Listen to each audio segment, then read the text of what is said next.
So I've got my breakfast. It took a little bit longer than I thought it would. So no guano. What it is it's pretty easily explained. The arm fell off of the alien, and it's my mascot. So it obviously I had to fix it. I had to glue it back on. It took a few tries, but I eventually was able to glue it back on. I don't know what's on the hand there. It's probably just thermal paste or something. And the video card has some blue tack on it, so I can blue tack a fan onto it. So there you go. That's how that works. Right. So product launch is happening. So I got a chip from a 10900K. Let's go into the system info tab. So there's a couple of revisions of 10900K engineering samples. There's, I think, the P0 and the P1 stepping, and I have a P0 stepping, and that's why it just shows up as a 0000 CPU. Yeah, so the CPU ID might give it away or whatever, but I think that the the easiest way just to know it is look at the IHS or look at the fact that it's an unlocked 10 core, which there is only one of on LGA20 1200.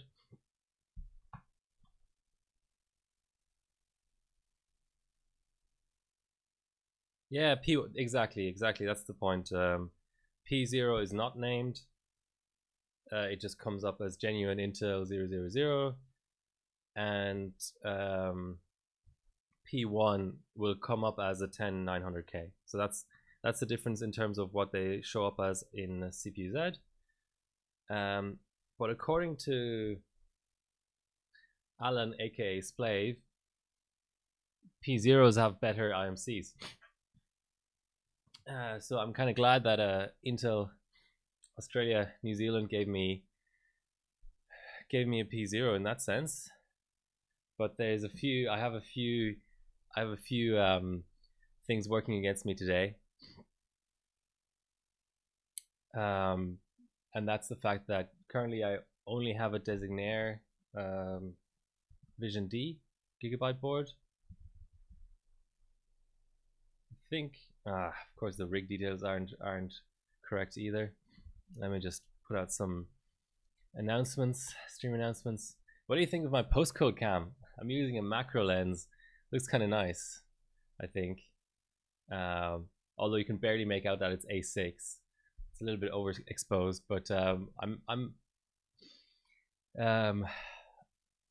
experimenting a little bit.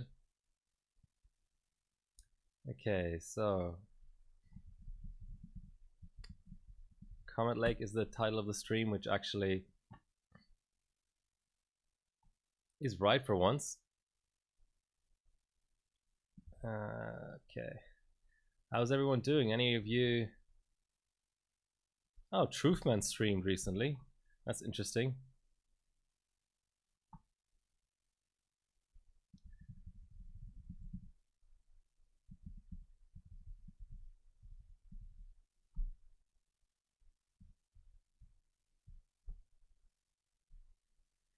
Anyone else got this platform yet? I haven't done R15 yet. I just fired it up yesterday, but I was able to validate 5.7. So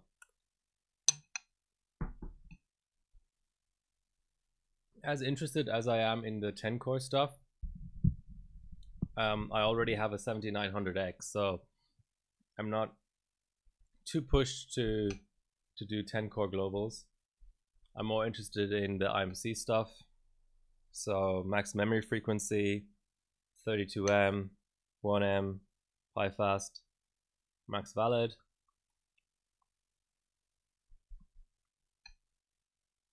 That kind of stuff. But like I was trying to say earlier, I have a few things working against me. So I borrowed a board. This is not a benching board. I will not knock this board today because I'm using it for something that it's clearly not designed for. But memory OC is quite limited on this. So that's the first issue. That's my only board. Believe it or not, just as I was going live, I got a notification that my Z490i Meg Unify, I think it's called, MSI board, is ready for pickup. But I decided to go live anyway. So what I may do, it depends. If I really get frustrated with this board, I may end the stream a little bit early, go away for an hour, pick up the board, come back and do part 2. But if I'm having fun, I'll just say, okay, you know, today was the basic OC stream, and then next stream can be on the MSI. Because so that is the board.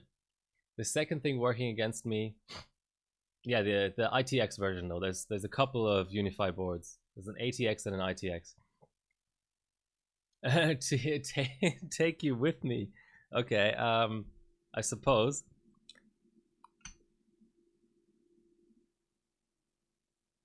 And I was just getting to that, Keep. The second thing working against me is I did a little bit of a trade. So my local Intel representative, let's say, is Dinos22, and he didn't have A2 memory, but he has tons of chips and tons of boards. He got the only Apex in Australia, and he didn't have RAM. So I gave him my RAM, my only A2, and he's been doing 4800 T2 on it. So that means, and in exchange, basically, I got a chip. So I'm not complaining. I do have A2 on the way, but yeah, that's the other unfortunate thing is I don't have A2s at the moment. So I've got a couple of sets of A0s. They both do terribly on Z490, or at least on this board. So memory OC will be a little bit limited. I was able to do XMP at 4133. So I was able to do sort of 1922, 22, 2T at 4133. So yeah, that's very limited. But that's okay. I'm still getting now used to this chip anyway. Let me just quickly update my Nightbot.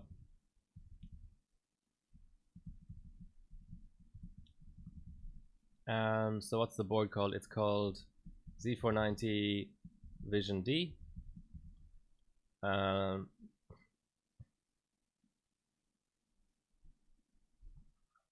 okay.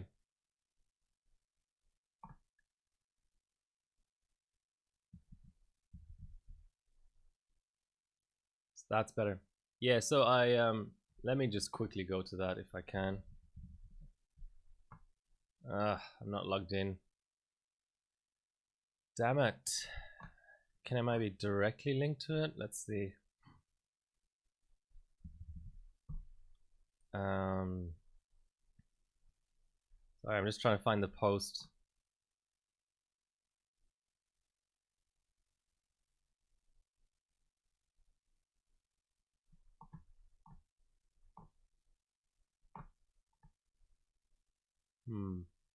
How can I share this? Okay, I think I can just put it straight in stream chat. That doesn't work either, actually.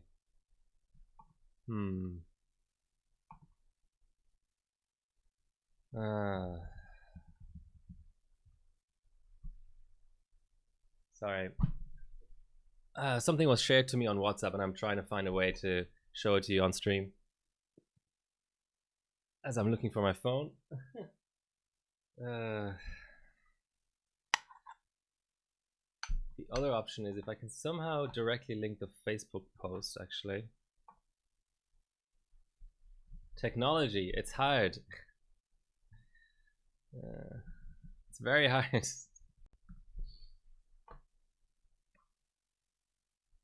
So, isn't there a way to share a post directly?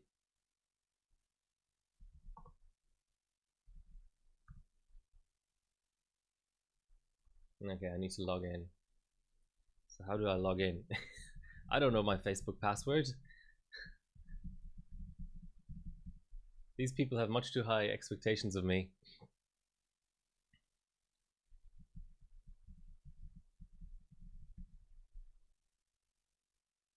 Ooh.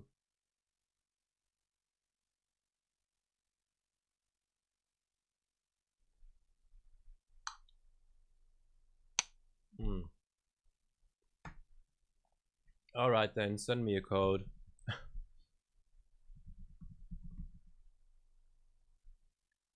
Hey Bullens. Usually just enter exclamation point rig, and there's all your info.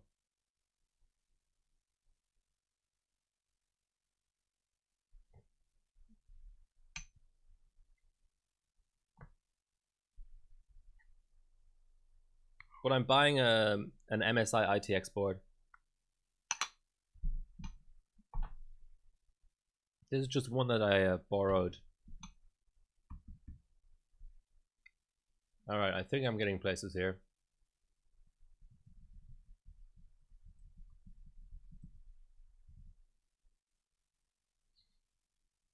It's telling me my new password strength is strong. That's good. Very good. So almost there, almost there. I just have to hide something. Yes. Yes, I think I got it. I think I got it. Here we go. Why is it not bigger? Okay, maybe I just download it. That's probably the most sensible approach. So this is what my I've got Galax Extreme OC Lao Edition, whatever, the weird shiny golden sticks. And on the Apex, they did, and this is after, you know, one night of trying. They probably can do more. So at 1.95 volts, they did C14 4800. But these sticks I've lent out to somebody, so let's not talk about them. So that once I have the MSI board and these sticks, good things will probably happen. I mean, it could also turn out that I'm just incompetent, which is always a possibility. But as my coffee is going cold because I'm talking too much. All right, I think I have. Let's try the gentlest, or the absolute gentlest of memory OCs, because this board is just not made for it. Let's see. Let's try 2933 C12. How about that? I think that's reasonable. What do you think?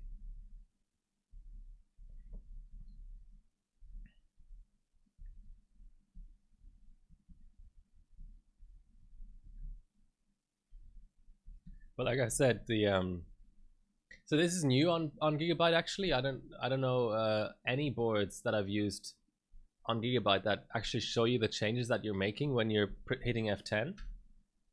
The way that this board does. Okay, so what's our boot code? That's the first loop. 4C, 31, C3.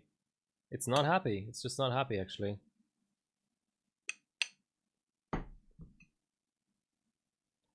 So it's supposed to continue from the C boot codes, onto the 30s. Maybe it just doesn't like tight timings at all. But to be fair, guys, to be completely and utterly fair, I've heard that even the top benching boards are very incompatible with A0 RAM. Very, very incompatible. So this is not surprising me at all. Let's see if I can set any timings at all, actually.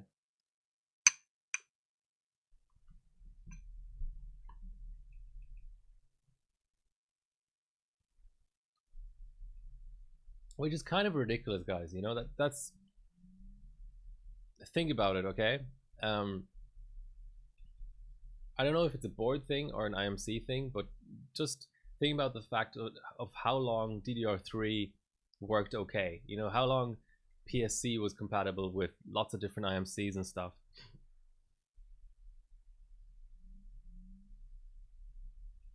I know A2 is better, but I'm talking even from like a very light benching perspective. There are people out there who don't have A2, you know, and like right now, I mean, I only have a kit of A2 because I bought one recently.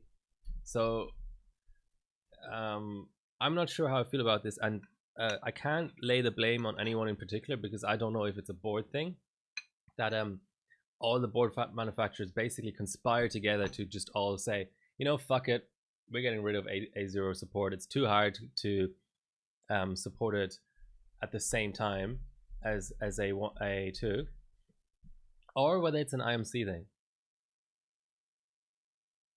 I mean, not that I've worked much with X570, but I think Ryzen 3000 and X570 do fine on A0 and A2. So that would mean, well, that still doesn't narrow it down because it could still be the board manufacturers deciding to make a different decision for this gen than the last released gen of any manufacturer.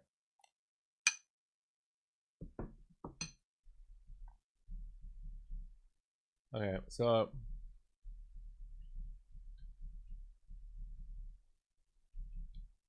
that was no go. Let's go 1.8. And let's go, I mean, let's just tighten the RAM ever so slightly. I mean, really just stay at 2133 and go. So JDEC is 16, so we have to go a little bit tighter than that. So 14, 14, 14. Or maybe even just auto everything, you know, just cast latency and see what happens there.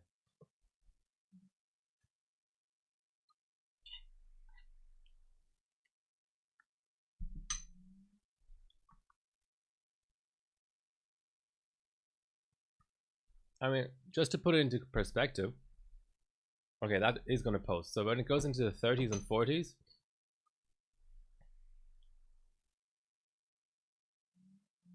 in the past we had, I know it's, you know, it's a different time or whatever, but in the past we had platforms that supported multiple generations of RAM. So we had platforms that had IMCs for DDR2 and DDR3 at the same time, just to allow easier upgrade.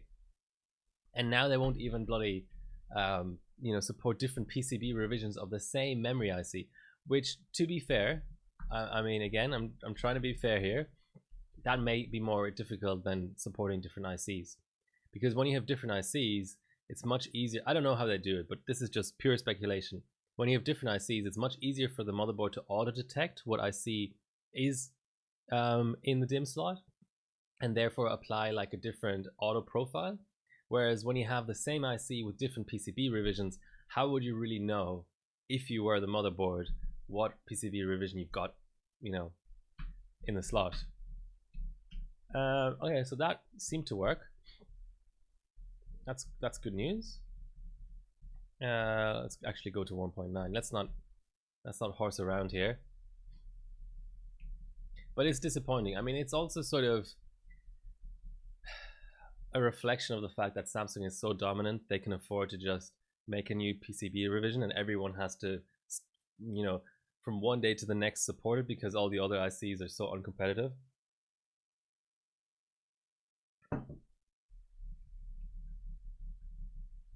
Let's check if those timings really, yeah, it really did seem to apply.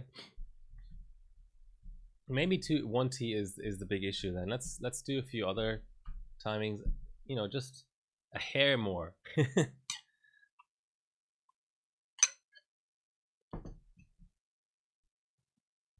So we're at 99, that's, or 44, that's good. 44 is good. A6, okay. This might not be as bad as I thought it was. I was just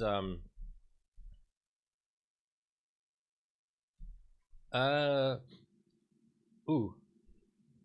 One issue I've got is I don't have an OS attached, so let me do that before I start. Which one was it on? think it was on this.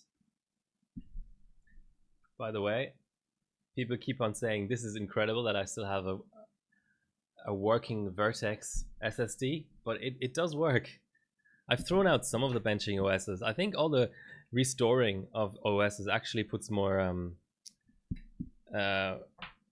like just more use on the OS, more wear and tear, because I've noticed that some have died or semi-died. So different UEFIs. I'm not an Asus ROG fanboy, but it just so happens that the benching relevant boards for older platforms that are available on the used market tend to be Maximus Apexes and Impacts and Rampage Extremes. So I have a lot of knowledge of the Asus BIOS just because of that. Similar thing with the recent stuff. I mean, I have an Apex 9, Apex 10, Crosshair 6, Crosshair 7. But that might be about to change because I'm getting an MSI this time. I now have the Z490 LN2 board, which, by the way, just the memory timing issue I had on the last stream, I fixed it. It turns out that the training voltage, the memory training voltage, defaults to 1.35. So that's the reason I had so much trouble setting the memory clocks. So I was able to get, I'll maybe show you the sub later on. I was able to get 4133 C12 loose through 32M. Tight, I had to go down to 4040, I think. Okay, that seems reasonable now. So is it, let's see if the command rate really is the issue, or is it, yeah, I think that might be, oh no.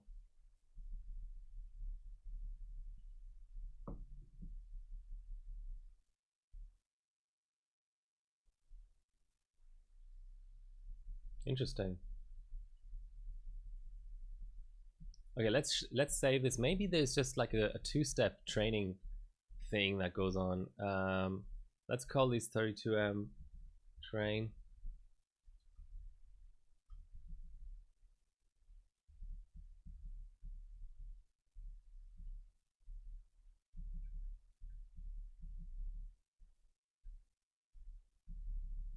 Weird.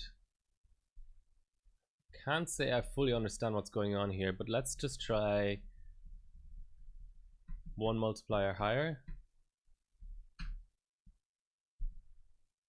So older biases I'm fine with gigabyte. Here, I mean, I don't really have much of an opinion about this. ASRock, I kind of like ASRock actually. Sort of a quirky bias.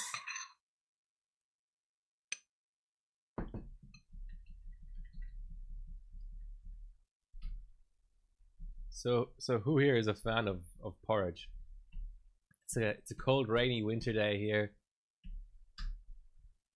It's the ideal food. Maybe it really needed the higher VDM as well. It's really starting to look. I mean, I'm not saying this is great. Clearly, 2666 C14 is pretty bad, but it's better than it was earlier. So, but C12 seems to be absolutely no go.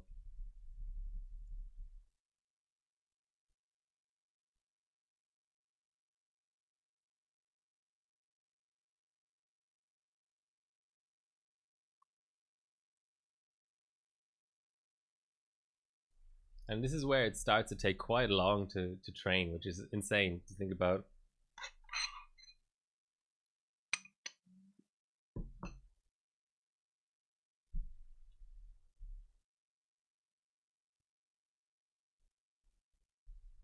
What can't be changed? Okay.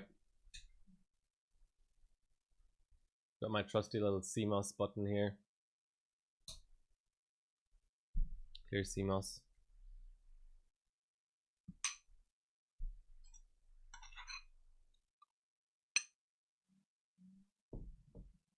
What can't be changed?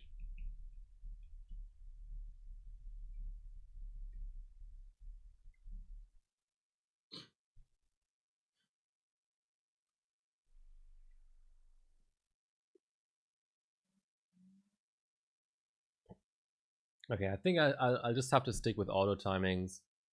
Go up to like 2 VDIM and see how high I can get the RAM. Well, this is not a benching board, so RTL's IOLs definitely can't be changed.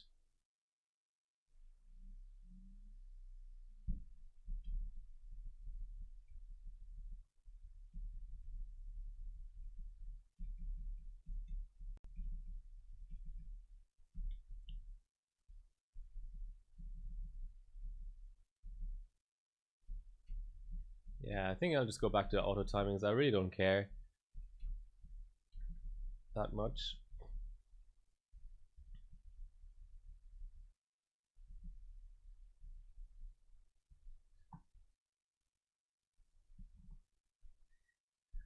So Young Pro told me, a fellow Aussie bencher told me that if I can pass 5.7 gigahertz 32M on water on this chip, he'll do a cartwheel. So just got to send him the link.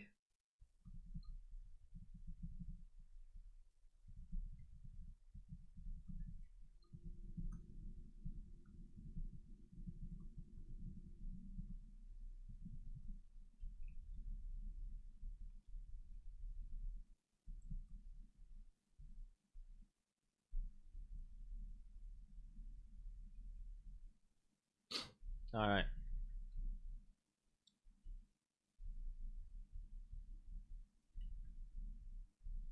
So I'm just gonna load XMP.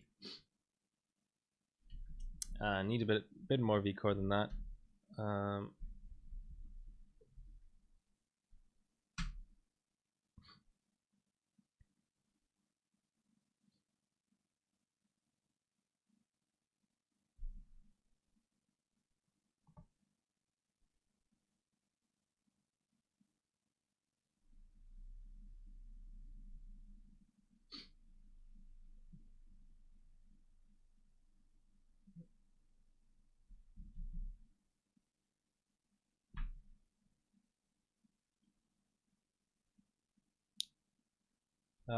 That's clearly the wrong OS. All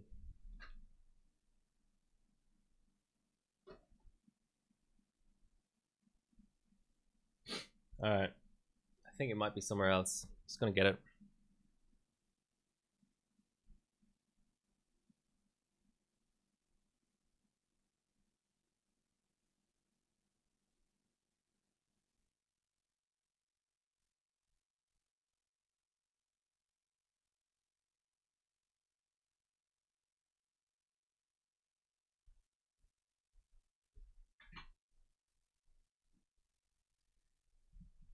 Okay. What did I miss? Reset.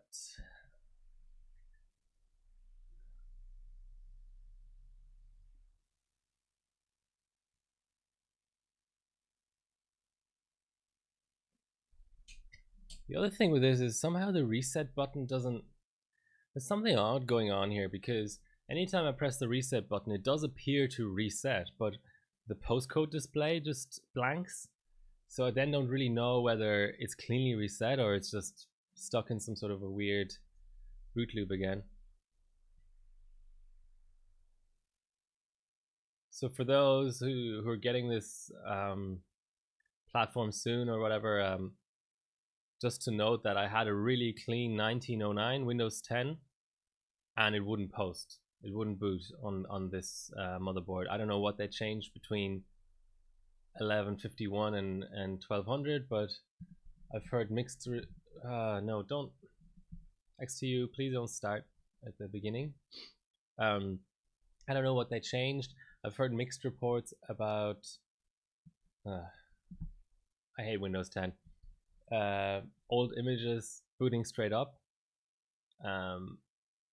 On this 1150 LJ 1200, but certainly in my case it couldn't. So here we go. Engineering sample, CPU 00000. So I've down core to 2 cores. I just need to copy over SuperPi.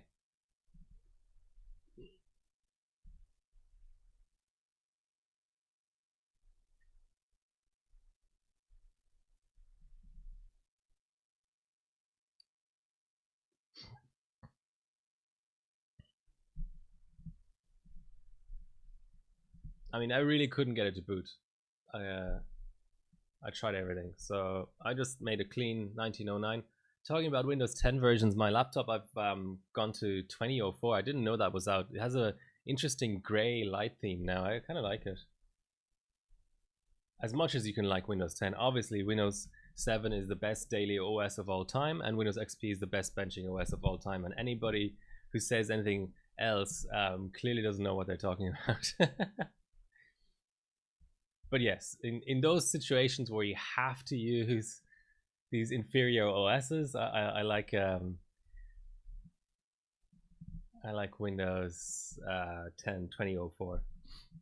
Okay, so I also couldn't get EasyTune working. Server. So earlier XTU started without me asking it to start, and now it's, yeah.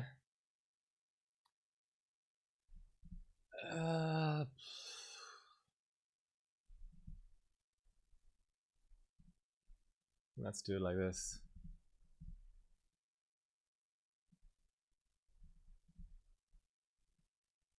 Server is okay, I guess.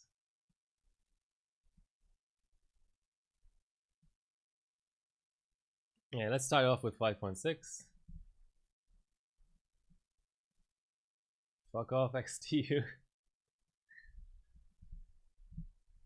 I don't know why I'm setting priority and affinity. I suppose affinity, just for the sake of checking maybe one of the cores is better or whatever, but details. Man, it seems like it actually feels dirty to run SuperPi on Windows 10, but I'm not going to spend any time trying to get Windows 7 working for this particular board because I'm getting a new board. So yeah, so we're on the second core. I don't know why I'm doing the 16M runs either, but this will be excruciatingly slow.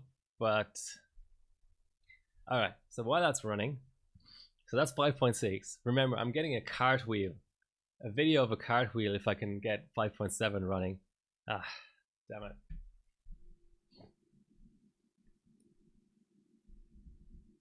Square root, that's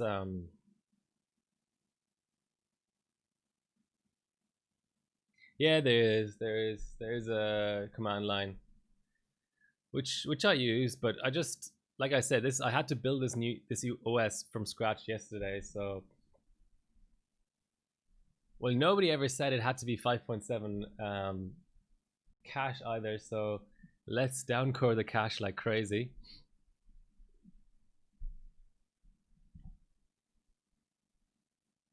It's already at 4.4. Well,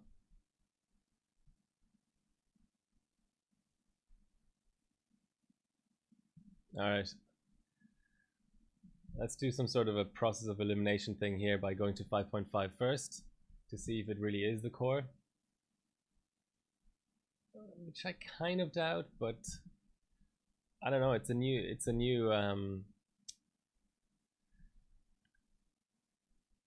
see, if this was Windows XP, there would be about four processes in here instead of 500. So as I said, I wasn't going to rant about the motherboard because it's completely unfair, but I can rant about the OS. Windows 10 is not a benching OS. It really isn't. Well, easy. At this point, it must be the RAM. So let's go to like 3200. Oh, thanks for the host, Palazin.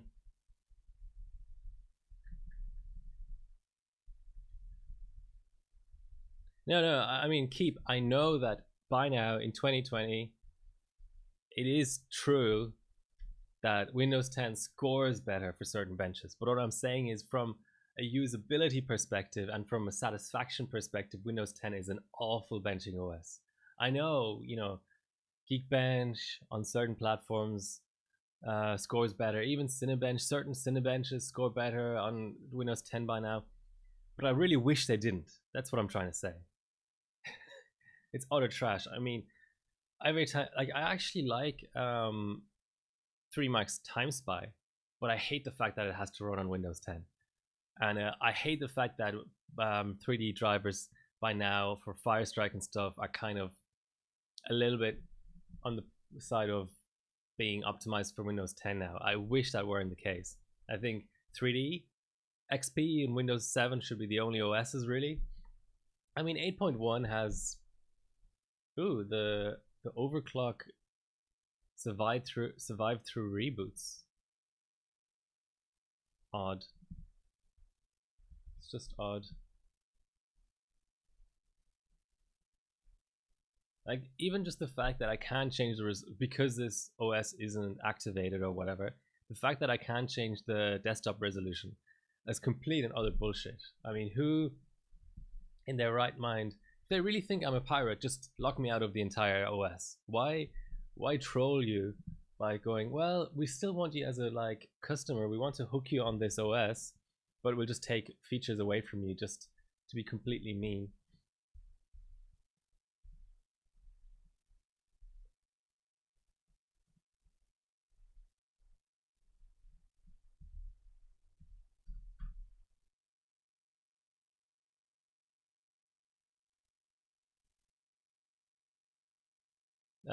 I think it's Windows 10 Pro N. Yeah, for fuck's sake. What is going on here?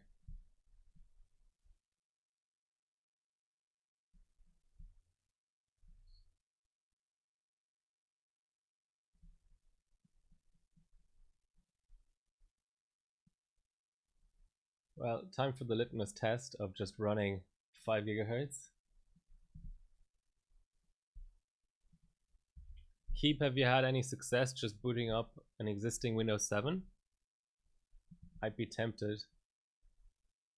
Like a Z390 Windows 7, does that work? Because Superbuy on Windows 7 is a little bit more respectable than on Windows 10. Not a lot, but it's ever so slightly more respectable. Oh, so it does work. Yeah, okay, let me try that then.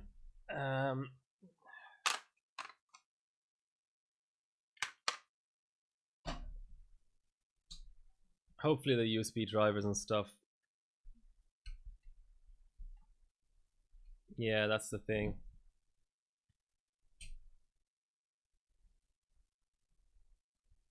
Let's see what happens.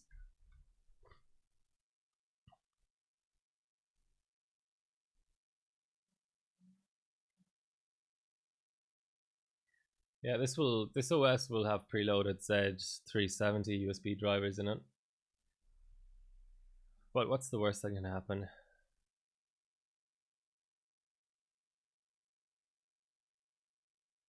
Ah, we've got the spinning balls at least. Whether we're gonna have mouse and keyboard is a different matter.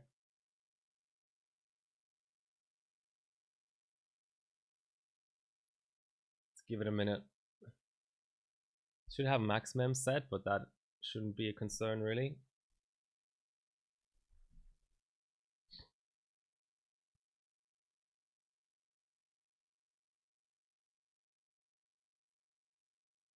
Trying to think what BIOS options might help here.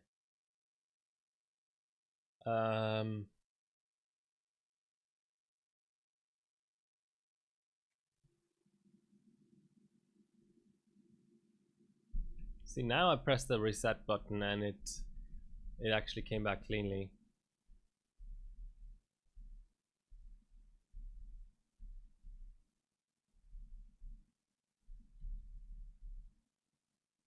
Okay, let's go other OS and let's enable CSM. Yeah, that's probably the right combination of features.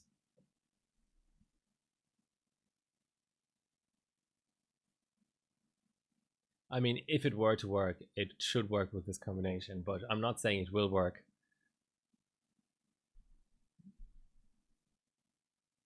Ooh, yes.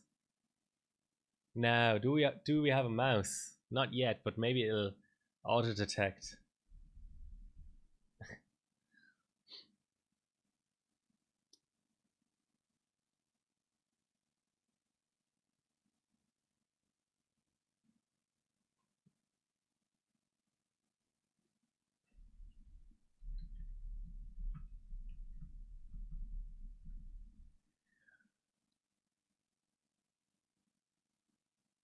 Yep, something's happening. Let's give it a little bit of time. Okay, let's talk about platform launches while this is happening. So,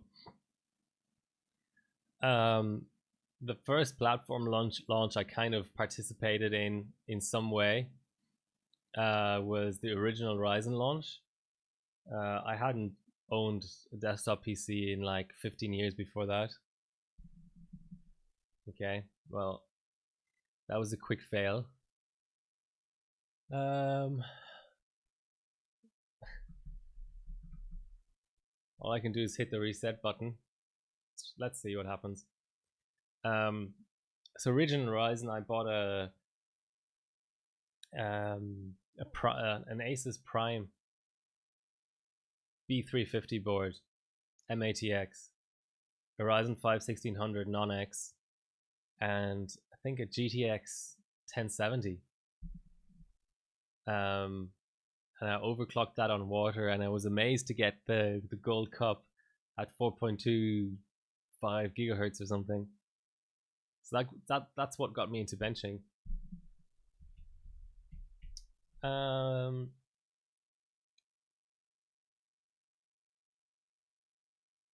do have a PCI Express interface card, so I think that's worth trying if I can find it.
Haven't used that thing in a long time, so let's just try through a different set of USB ports. So there's yellow, there's black, and there's blue on there.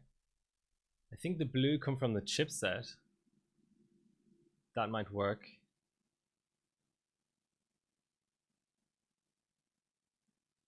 It's another thing worth ranting about.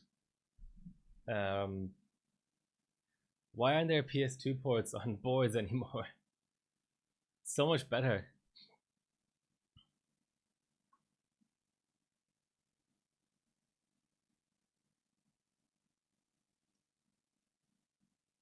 Yeah, so that was the Ryzen 1000 product launch. Around that time, the 7700K launch was going on as well.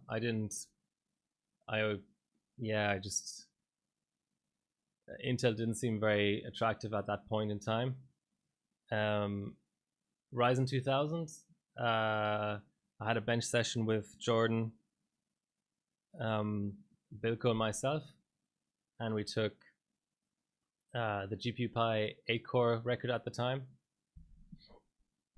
Yeah, it doesn't seem like much is happening here. Let's try another port.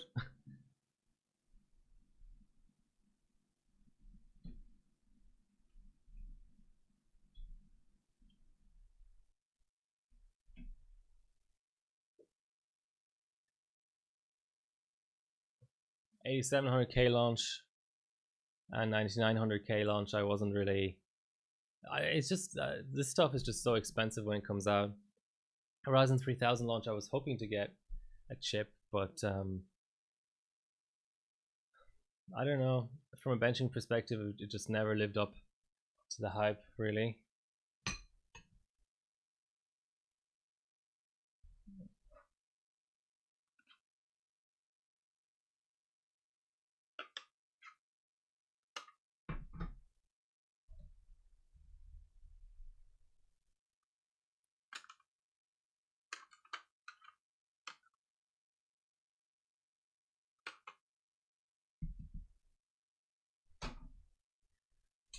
Like, why did I do this planned obsolescence bullshit with Windows 7? They just went so hard. Like, how much did Microsoft have to pay the motherboard manufacturers and USB controller manufacturers to make them basically stop supported? Because you want all the customers you want in the world. I mean, there's so many people in poorer countries that still run old stuff, you know. Can I activate it? I mean, my streaming PC has a legal copy of Windows 10. Actually, so what I'm going to do is I'm going to fully clear CMOS and see if I can do a stock run on Windows 10. No, whatever you've just sent me in Discord, I'm not going to have a look at.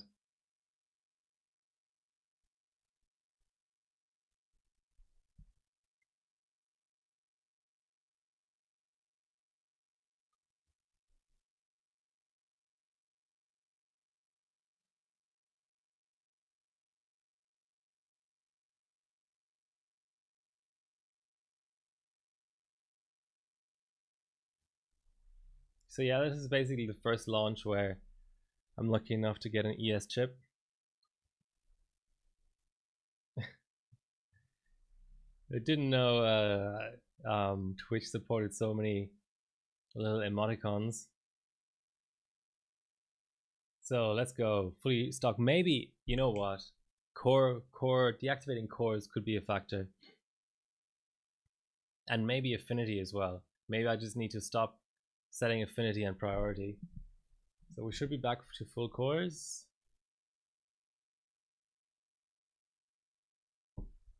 1020.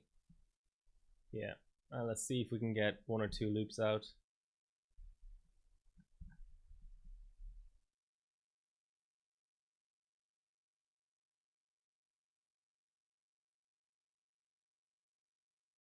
Hey JJJC, nice to see you back benching.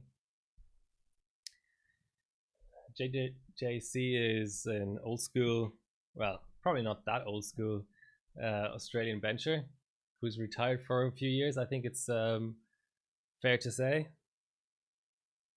think you were, what was it? You were the youngest person to ever go to MOA or something like that. You were like 17 or something, and you were sent to the MSI Overclocking arena. When was that? 10 years ago? Something like that? Yeah, I do have a PCIe USB card, but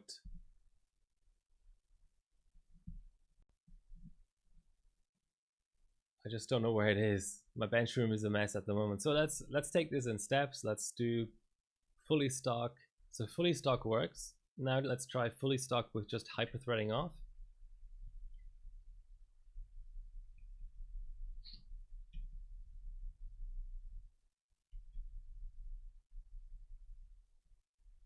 So where's our actually hyperthreading and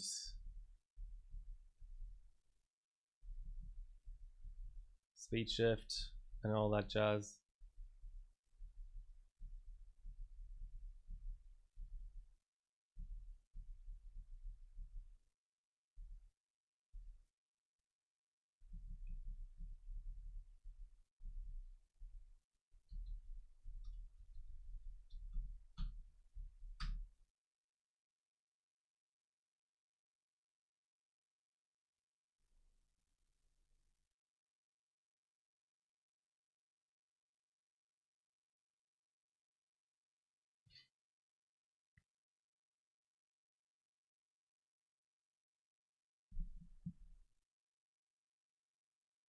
I just don't get it. I mean, imagine let me try and find an analogy, right?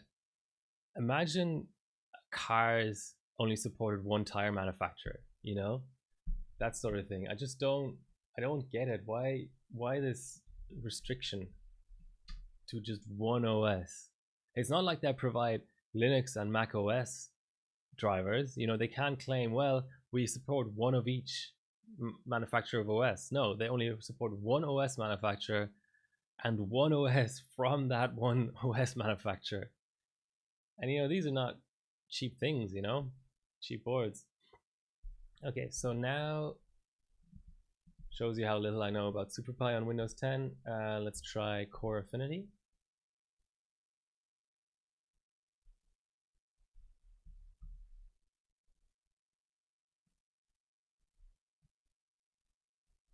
Core 1 again.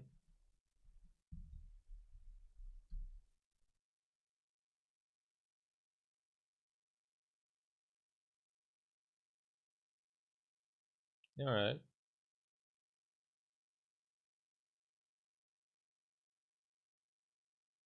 I'm not exactly sure what was causing the problem. Probably just memory.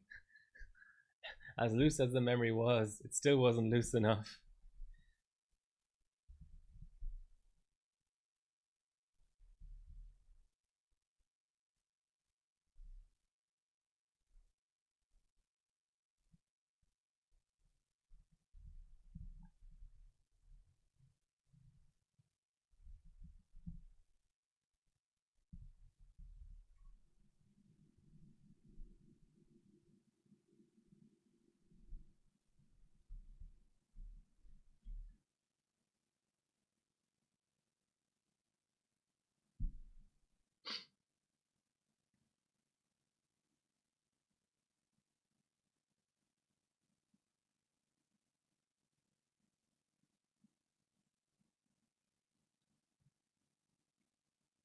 Give me that loop 1. There we go. Okay. So maximum affinity and priority and hyperthreading off are not the issue. So now let's see if it's down core.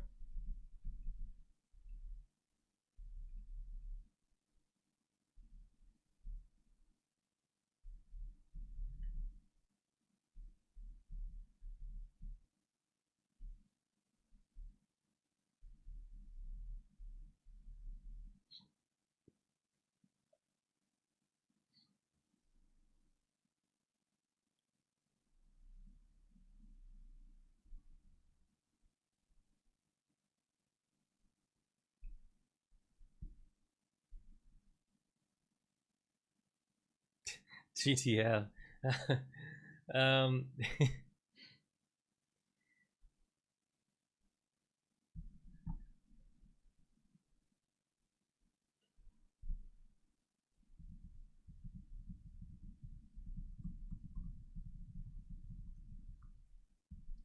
so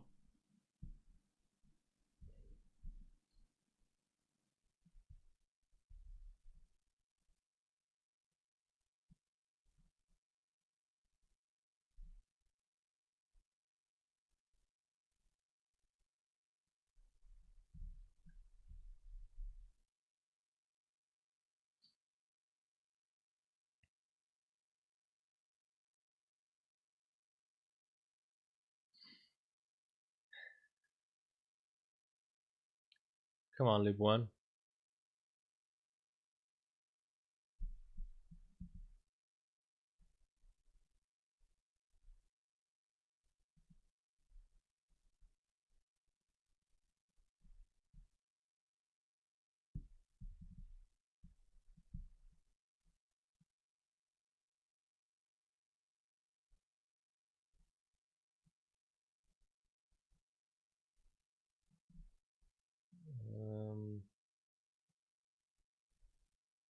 This core voltage control isn't the most accurate, but let's give it a go.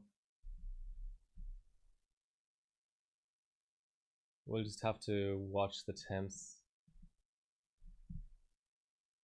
Oh, that does seem accurate actually. Let's just watch the temps in the background. And 5.4.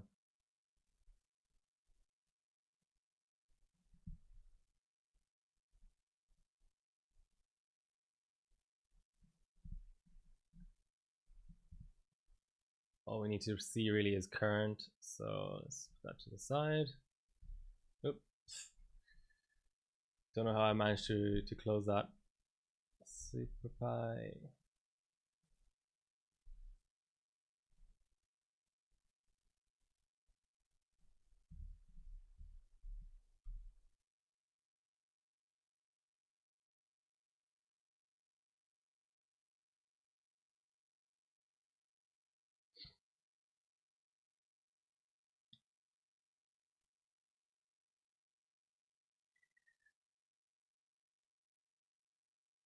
Okay, so we have a loop 1. So that was 5.4. Let's do 5.6 full run. No, XTU, damn it.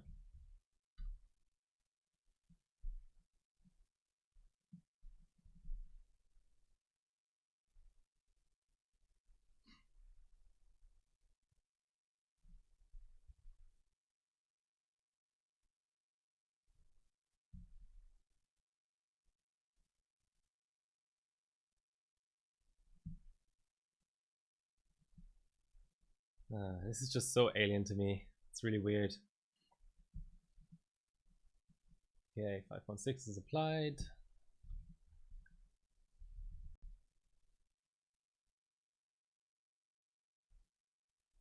Maybe let's have the package temp in view as well.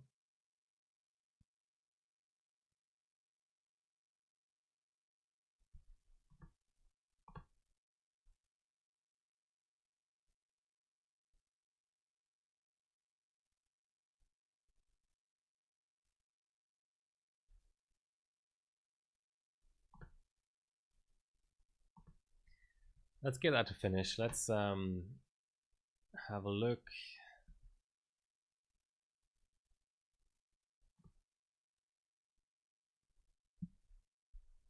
All right, so this is what I did on the LN2 board. So I'm like this 5. So what I was trying to sort of do is get the best ambient score. So page 1 is all LN2 as far as I remember, are all cold at least. Yeah, cold, cold, cold, cold, cold. A little bit of dice and cascade in there, but nothing below dice. And then page 2, we've got single stage dice, and then there's this chilled.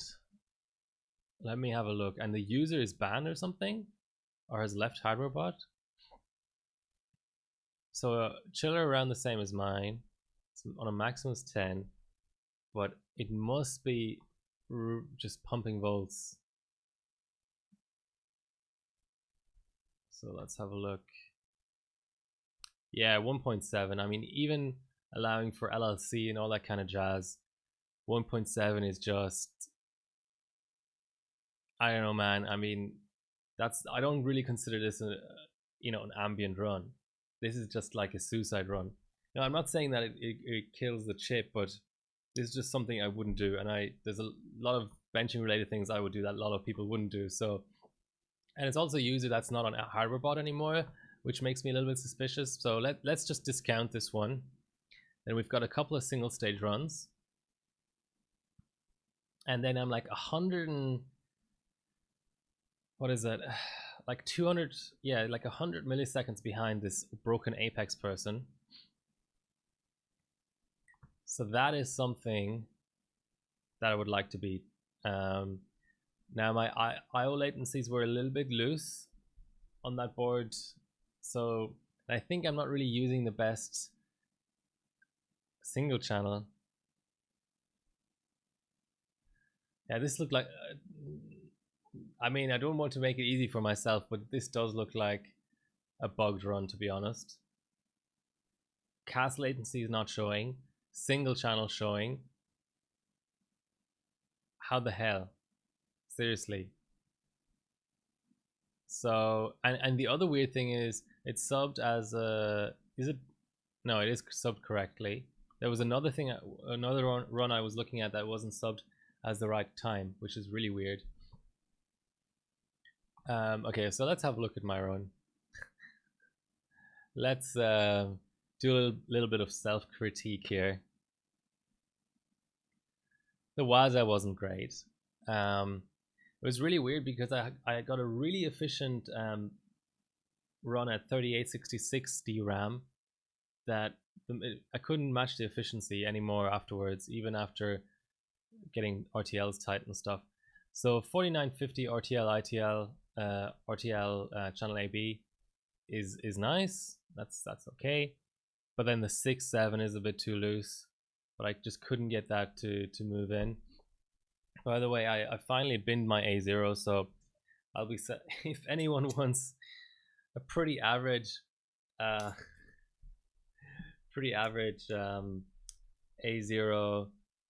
Trident Z 4000 bin kit, PM me because I just want to get rid of it.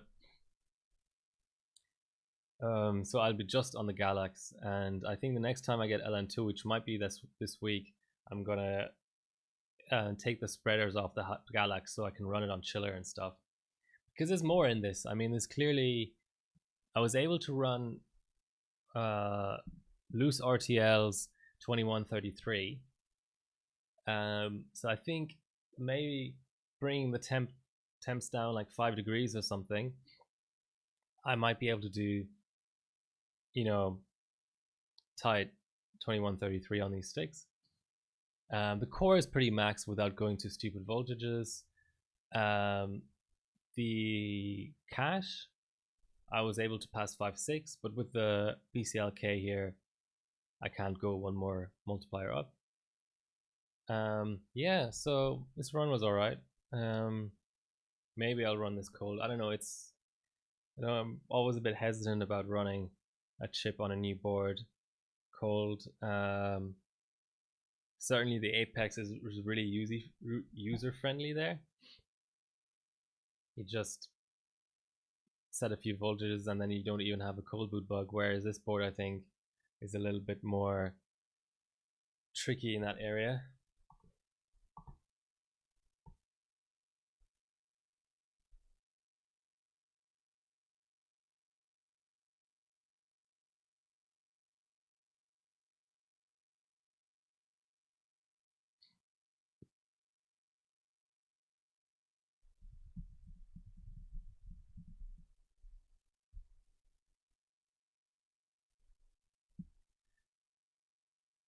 Oh, and while I'm looking at shit on HardwareBot,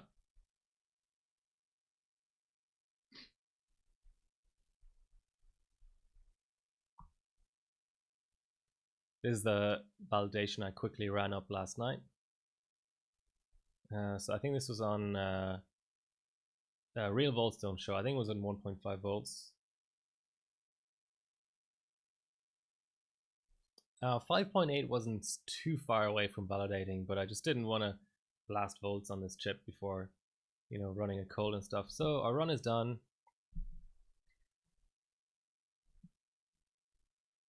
I mean, this won't be HardwareBot legal because it's Windows 10, but I can save it to post on Facebook or some shit.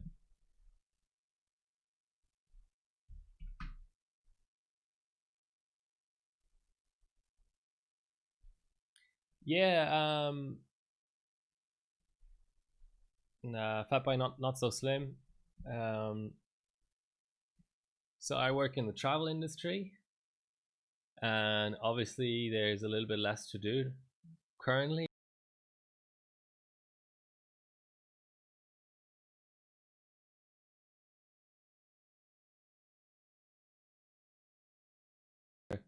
Offered a voluntary work reduction scheme where you get paid less to work less. So I took the option where I get a day off every week, which is every Wednesday. So now my streaming day is every Wednesday. I enjoy it. I mean, it's, you know, I'm fortunate enough to be in a position where I don't mind getting paid a little bit less. So I'm actually enjoying the day off. It's a 6-month limited thing at the moment. I kind of hope that they extend it, to be honest. So I was that a 56x 32M. All right.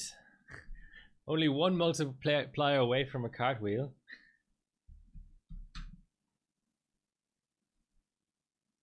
No, not X265, XTU.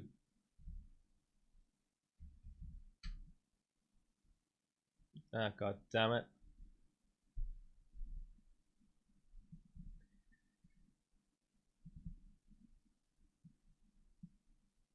Okay, so that was 1.45. So, and it hung.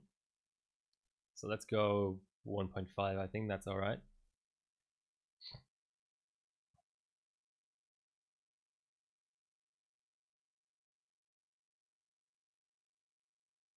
The only thing about this macro lens is that whenever I type, it sort of shakes a bit because it's up on a big pole with a long lens, so it's not the most stable thing in the world. But that's okay.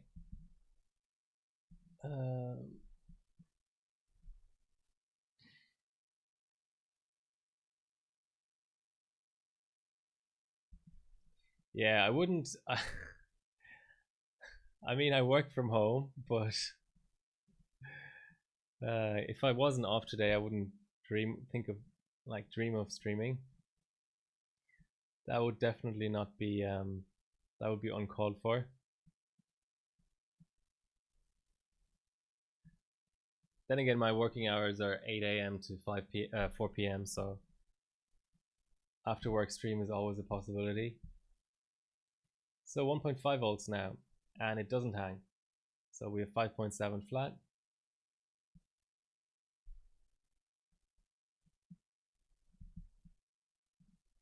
Now, fuck you, XTU, you're not still running because I'm going to terminate you. I think, well, we have a different vCore set now, so let's just keep an eye on temps. This chip really isn't as hot as people made out, you know, the meme that was going around. But saying that, I have really terrible paste on here at the moment, so it's a paste issue. It's a mount and paste issue, not a platform issue.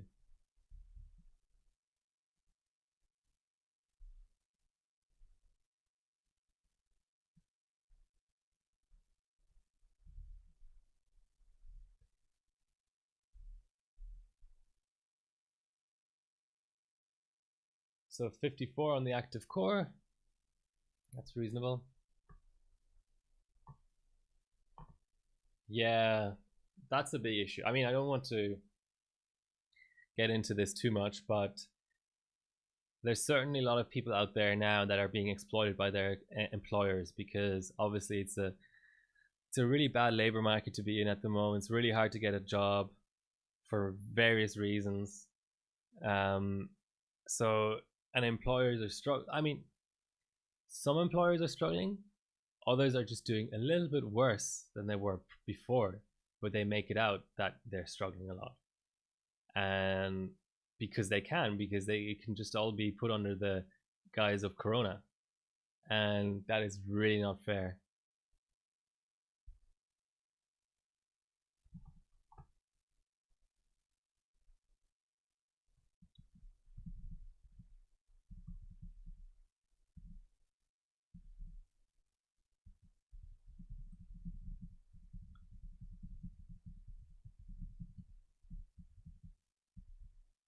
"20 loops away from a cartwheel."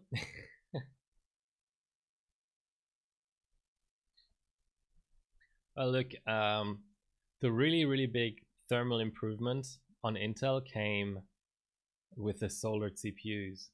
That's the only reason I'm a little bit sad about selling my 9700K. So my previous benching CPU was the 9700K. Then I got an 8700K from Carta, which um, is much better. But of course, you need to redo the paste under the lid all the time, and you're more likely to get a crack and all those things. Whereas the 9700K is soldered. So yeah, that was a huge improvement when they did that. But at the same time, you could argue they were just fixing their own mistakes, kind of thing. The new thermal thing, I don't know. I mean, look, obviously there is quite a lot of heat there because it's 14 nanometer. I don't know if maybe it's sort of cancelled out. I would reckon, if I had to guess, that my 9700K and this 10900K are quite close in terms of thermals. Obviously the 10900K would be a little bit worse, but not by a ton. I can neither of them will run with just Hyper 212 Evo just sat on top of it, which is how I can run all the older platforms and AMD. So they're kind of in the same thermal league for me.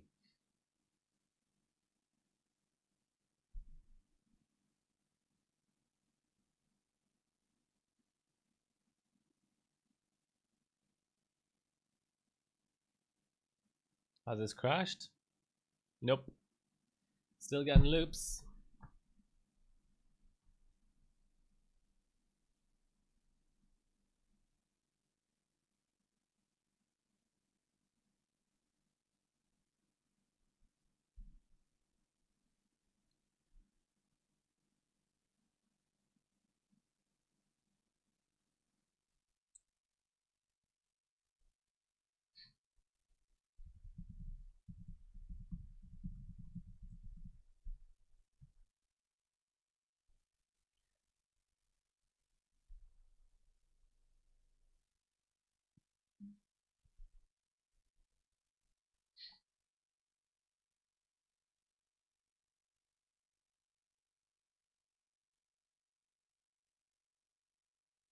I mean, I know it's only a single core load, but on bad paste, on a mount that's just 2 screws in 2 corners of the block,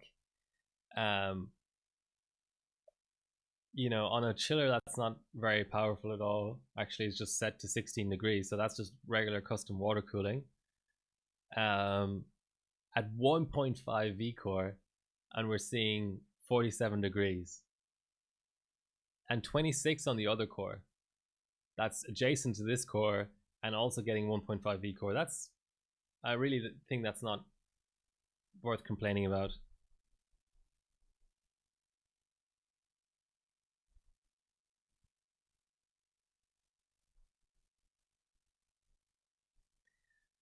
So let's start to poll this.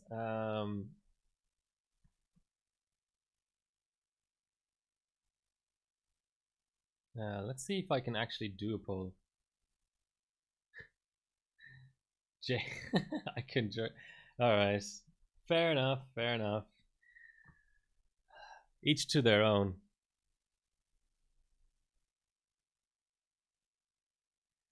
Full BR, thanks for the follow.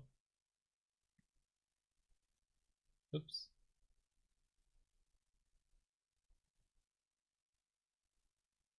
Let's see if I can use the inbuilt poll option on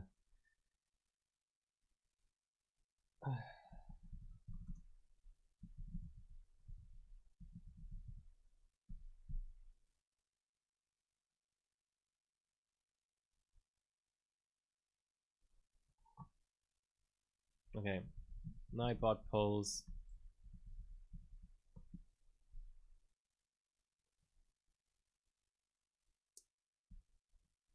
Title and then option.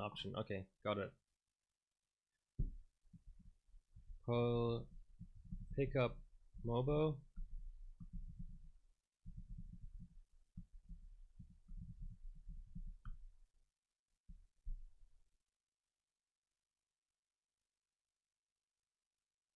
Yeah, okay, so I've got to do poll new pickup MSI Mobo.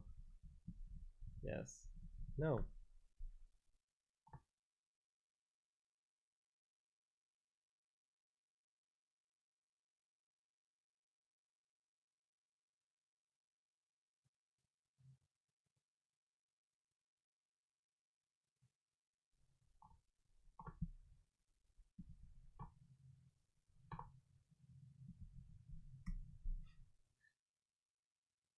Weird.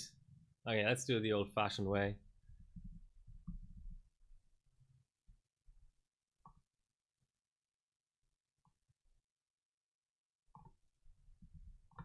Let us do it the old-fashioned way. I pick pick up the Meg Z490. Unify. Yes. No.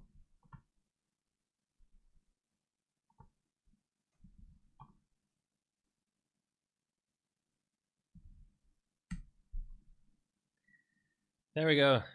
All right, we have a score.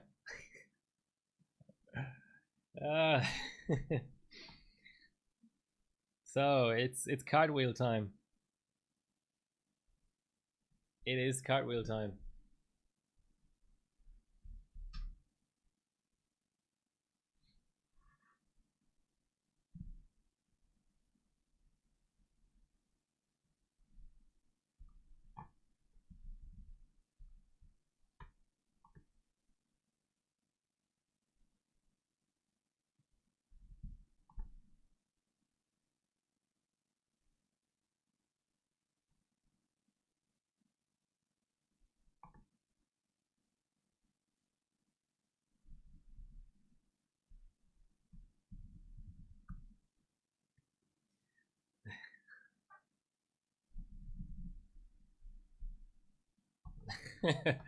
All right. Oh, what's next?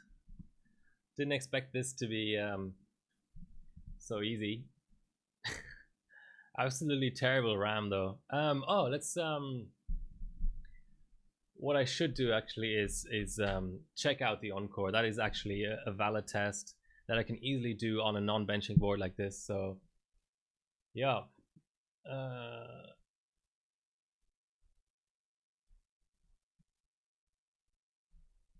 So oh, do I have a screenshot utility on where's my USB stick?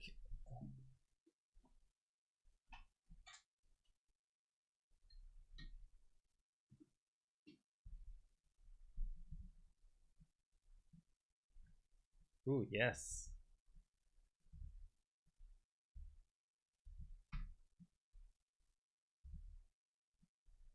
So that's 5.7 32M.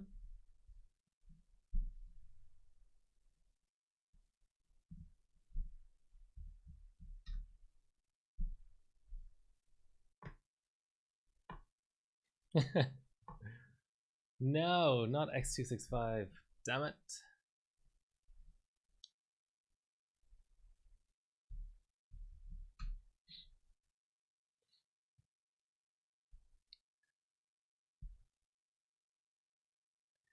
Like I said,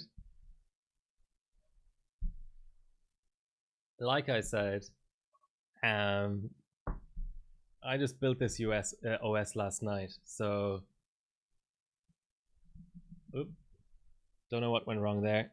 Just a random hang.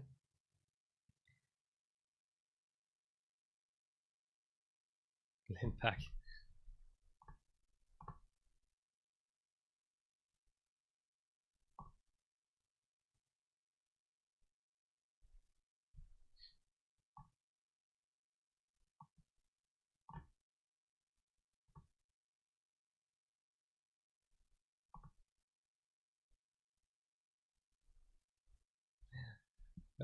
So right now we have 2 yes votes. It's impressive.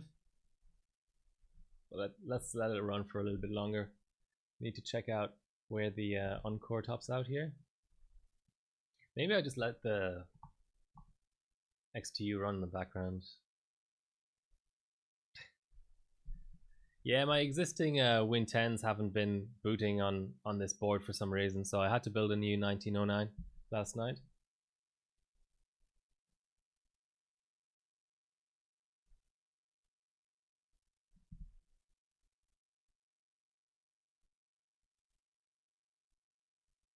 So back up to 5.7. What's a good starting point? Let's go for 5 Encore.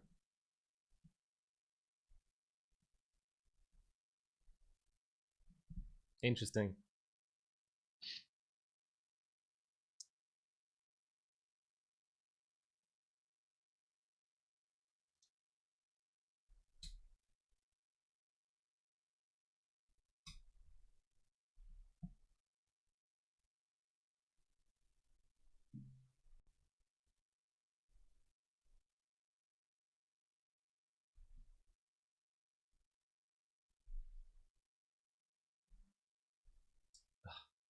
The sticker just fell into my PSU fan and almost gave me a heart attack.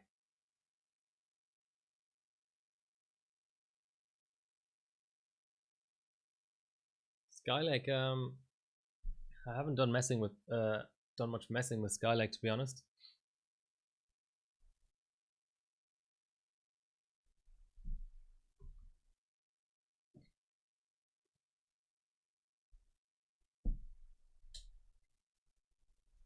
Let's give it a clear CMOS.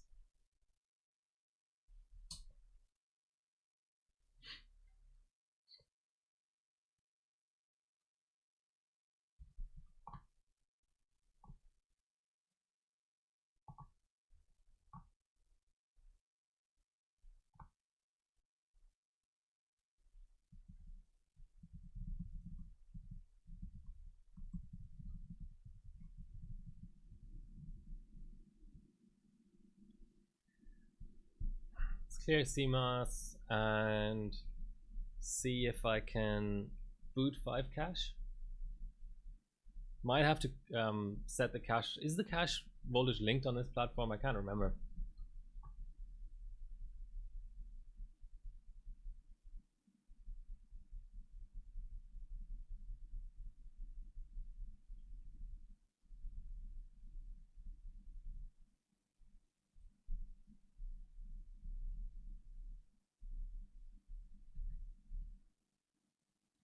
So let's see.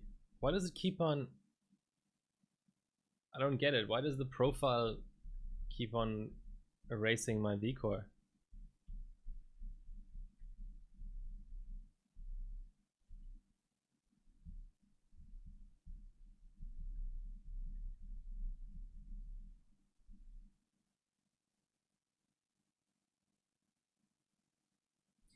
Yeah, I think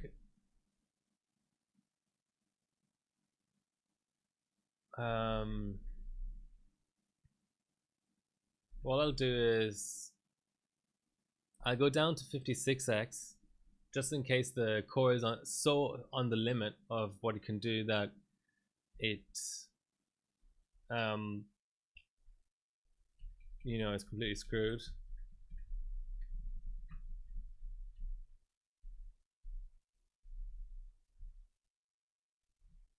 I don't know why this profile erased itself, but okay.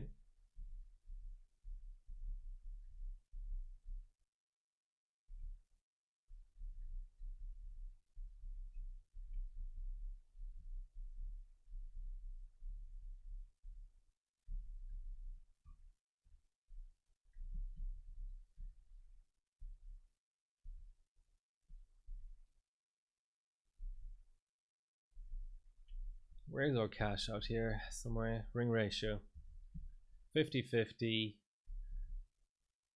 1.5 vCore.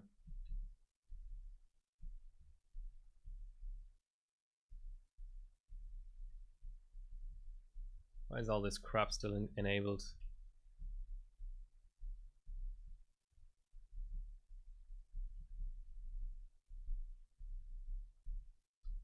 Okay, let's see if one loop goes fine here.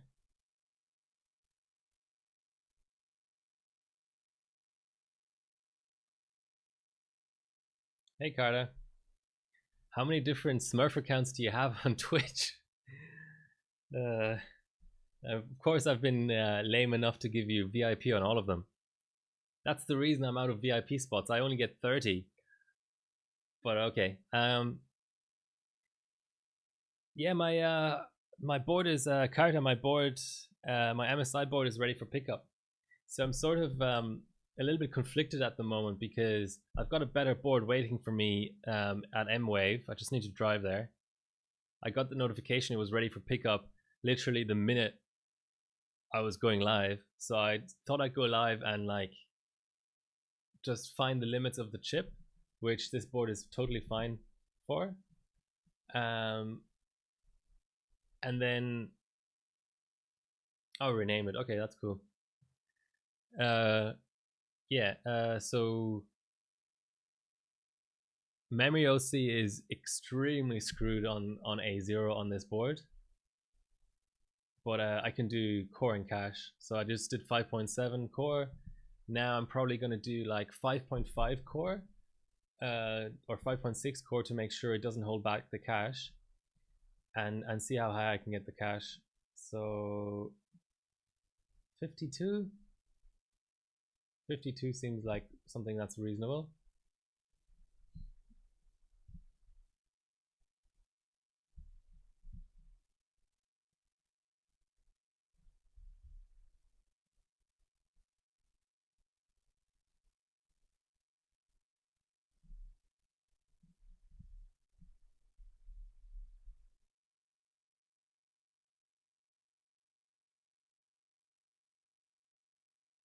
Yeah, that's the one thing this has over the MSI, is that it has the postcode display. But to be honest, all that ever happens on this board is it gets stuck on memory training. So if you have a memory issue LED on the Unify, then that's the same thing, isn't it? In a way. I still hope I can somehow get a post display. If it, because it's an ITX, it only has one PCI Express slot, but if it supports PCI Express bifurcation, I could get a splitter that splits it into two 8Xs and put the display out GPU on one, and then a PCI Express debug code card on the other. That's a lot of trouble to go to, but okay, that's obviously working.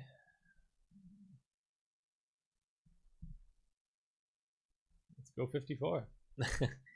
Okay, no way.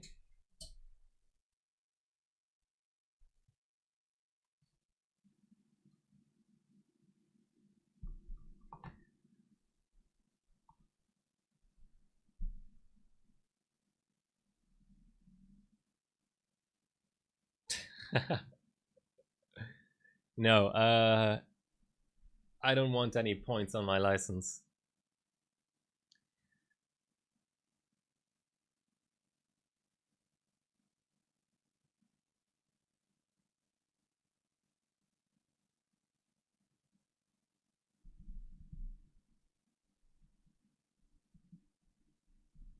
What's it like driving around Sydney? Well, you get stuck at a lot of red lights, basically. That's what it's like.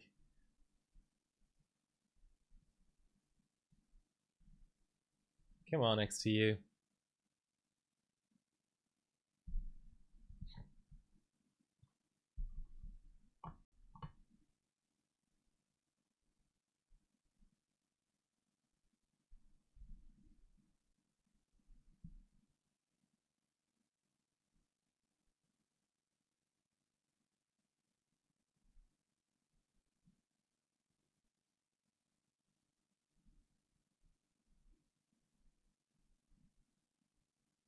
Let's go 5.6. So 5.4 was no go, I think.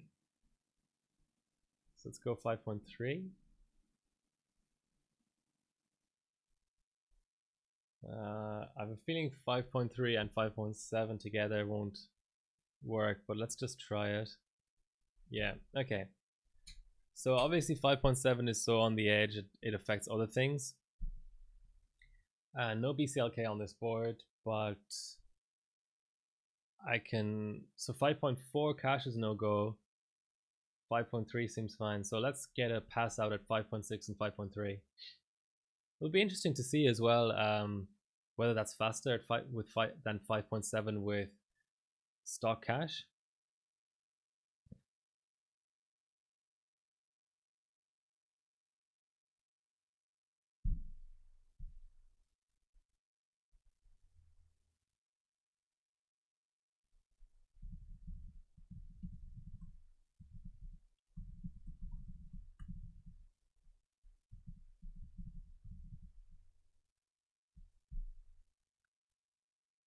Still waiting on that cartwheel.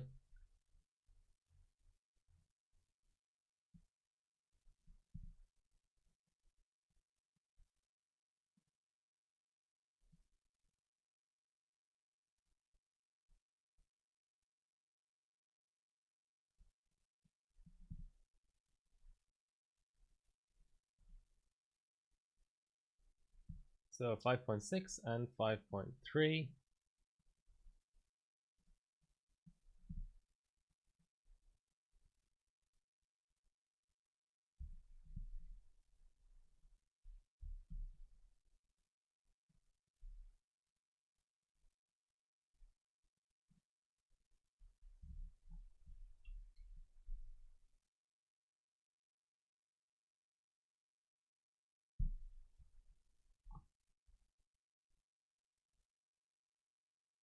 That's a little bit faster than the previous run, actually. So loop 1 was 18.1. Yeah, it is faster.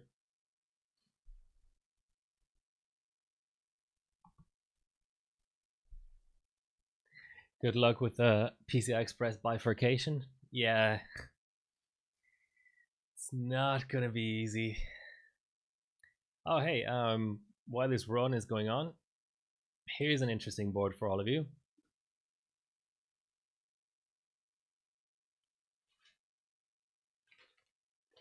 I posted a teaser of this on my Instagram, I think yesterday. So, how can I best show you this without showing it fully to you? Okay, I have an idea.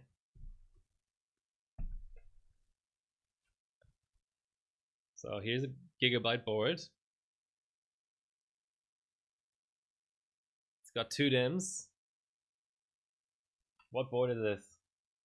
Post display, all those switches, gigabyte, weird USB down here, which tends to indicate that it's ES.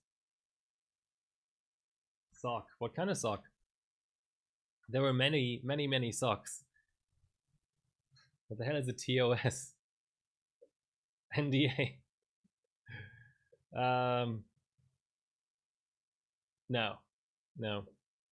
It's not a Z97. Hello, Dave Green, by the way, whoever you are. Welcome to the stream. I haven't seen you on the stream before. No, I don't think the orange color scheme existed in 1156 time. So orange color theme, if I remember right, started with the X58 OC and ended with Z270, Z170 or Z270. So it's in between those two. So I mean, clearly because it's a SoC, it's an Intel board, right? It's an Intel board in between X58 and Z170, Z270. It's too pretty for 1156. Barney of the Rumble, welcome to the stream. Yes, correct. It is a Z87. So I was trying to buy a Z97 LN2, which is the 2 dimmer used for the overall DDR3 world record. And the guy who was selling it to me showed me a regular Z97. I was like, is this what you're looking for? No, it's a 4 dimmer. I want the 2 dimmer. And then he started looking again and he found a 2 dimmer and was like, is this the board you're looking for? And I go, I've never knew that this thing existed because the Z87 retail is a 4 dimmer. So it's basically this board with 4 DIMMs. So this is an engineering sample. Well, this isn't retail. The Z97 LN2 board was a 2 dimmer for Haswell that went retail briefly. This is a non-retail Z87, and there are a few scores on HardwareBot on it, but none of the pictures make it super obvious that it's a 2 dimmer. So I actually didn't know this board existed until I saw it in person. Yeah, it's an interesting board. I'll try to do a little bit of memory validation on MF4.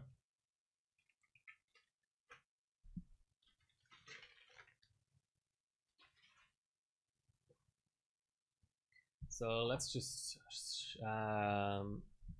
DNOS 22 hardware bot. Let's have a quick look.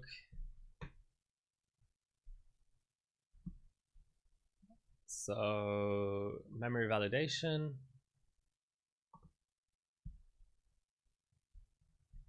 So this was done on this exact board, I think. But as you can see, there's no proper rig pick. So it's got 4,000 profiles on it actually.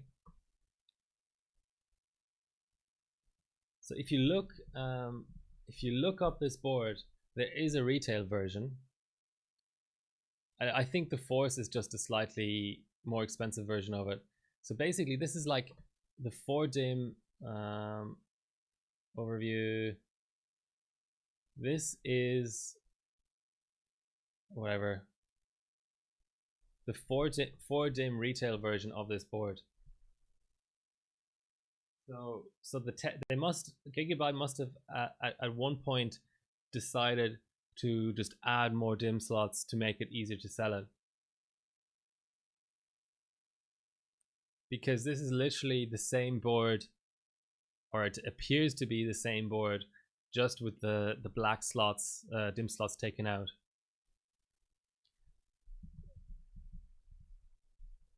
If anyone has a lead on a Z97 LN2, that's the board I was actually looking for when I was buying this. So you can see it's quite different. So the other difference is this board has no mounting holes. There's no way for you to tell that because there's tissue paper next to the slot here. But if I take the tissue paper away,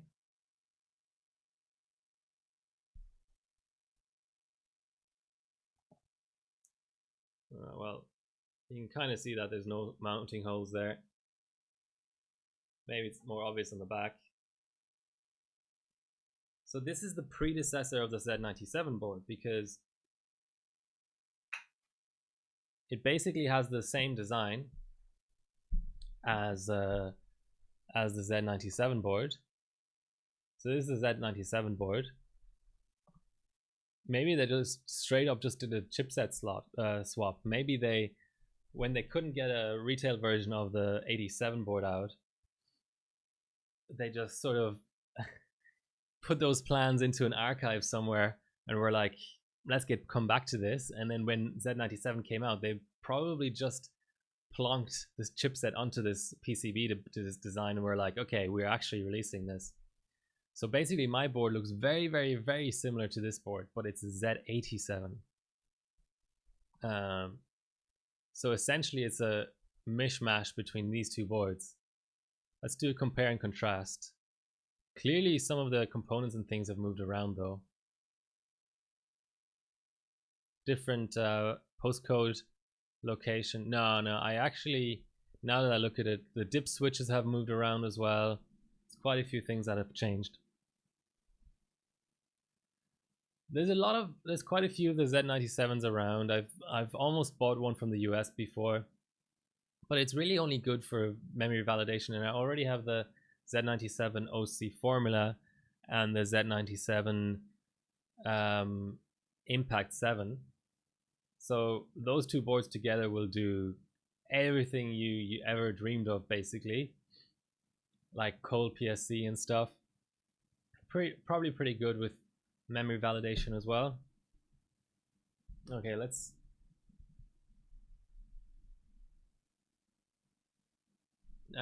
go back to our browser.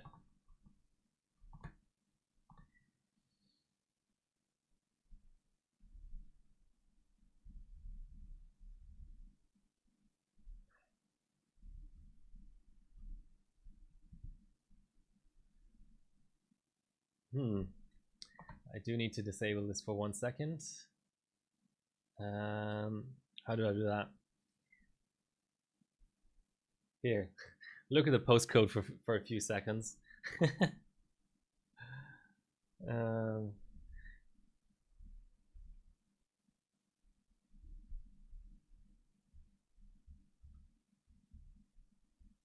Now that I want you know, screenshots for social media and stuff, I do want to activate this version. So I'll go to the trouble of entering a serial number. Got one digit wrong.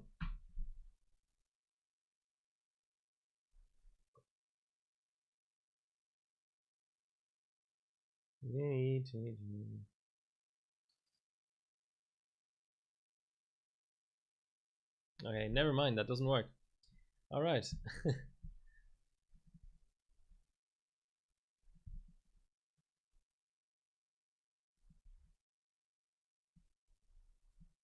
Is it actually a display adapter issue? Is it because I don't have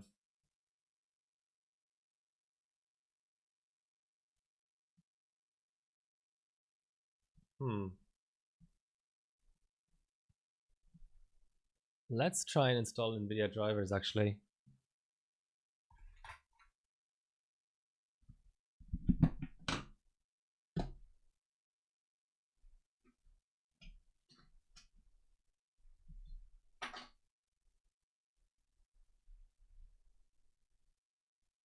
Seems weird, but let's try it.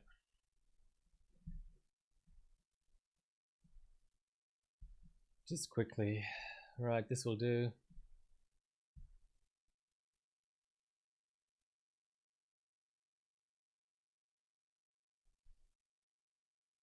Yeah, but Carta, what Haswell chips do you even have? I have Bob and Zed's old 8770K or 4770K.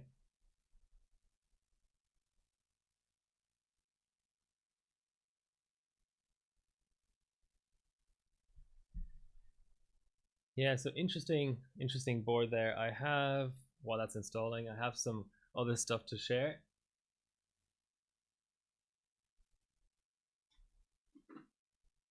I think I mentioned this before. This is my 8 gigahertz project. So this is the ASRock FM2A 88X Extreme 6 Plus. This is what I think Sherv, CHERV, did the platform record on this, 8.5 gigahertz. Let me just install this goddamn driver. Right. So there's a few things missing from the stock board. First of all, you need LN2 BIOS, which is on the HarborBot forums. That's fine, but then even then it won't, I don't have any in-OS overclocking utilities. So I attached this I2C lead. It just has a few solder points up here, and with the Enmore EVC2 I can now monitor VRM temps, change VRM switching frequencies, change VRM OCP. What else can I do? Change vCore in OS, which is really nice. So I can get around that weird limit that the board won't post over 1.5 vCore for some reason if I set it straight in BIOS. And an even nicer feature is, instead of relying on PS check, yes, display driver install worked, to like emulate a slow mode switch. There's a post by Massman on the forums about where to attach the slow mode switch on the board to get a hard slow mode switch. So went to JCar, got a few switches, and now I have a slow mode, which changes the multiplier on Asus, Intel, well, Asus boards in general. You may know slow mode as changing the multiplier down to 8x. On this platform, for whatever reason, slow mode is 18x, which is fine because 8 gigahertz validations typically are done at 63 multiplier because that's the max multiplier of the platform. So the switch down from 63 to 18, that's enough of a change that it will be good enough for that.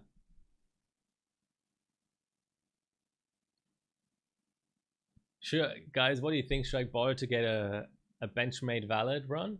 Is that worth it?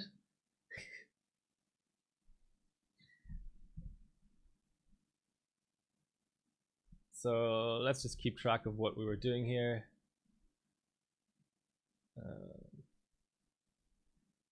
So the previous run was 6 minutes and 14. Wow, so that got 13 seconds better. So we've got full HD now. We've got a screenshot resolution. Things are looking up, guys.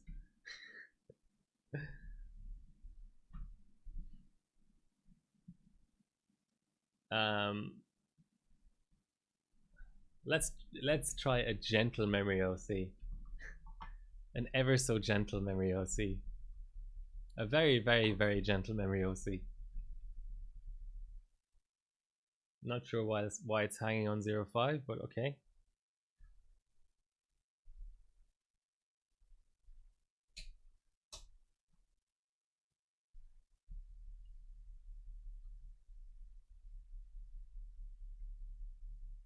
Hi Ethan Lerma, welcome back to the stream. Yeah, as usual, if you ever want to know what I'm overclocking, you just put in !rig. So the chip I've got in here is 10900K. It's a P0 stepping engineering sample, so it just shows up as 000, but it's a 10 core 20 thread unlocked CPU on LJ 1200. So even though it doesn't identify correctly on CPU-Z, it doesn't take a genius to figure out that it's a 10900K. Okay, let's just for posterity save this. And you know what? The other thing that might be a problem is DRAM training voltage. So let's manually set that. And let's try something like 2933. We should, with just a little bit more memory, we should be able to get under 6 minutes at least.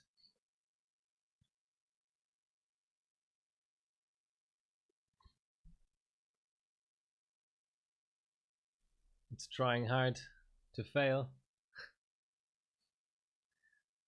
But I don't want to jinx it, but I'm glad I finally, for the first time in 3 or 4 weeks, had a 2-hour stream with no internet issues.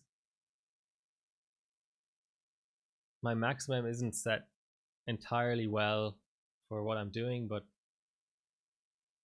what is my maximum? I think it's set for 4K. X265 4K. Yeah, it's 4 gigabyte. So nice to have 1080p here. Thanks all for joining as well. Good number of people on the stream today. That's always nice to see.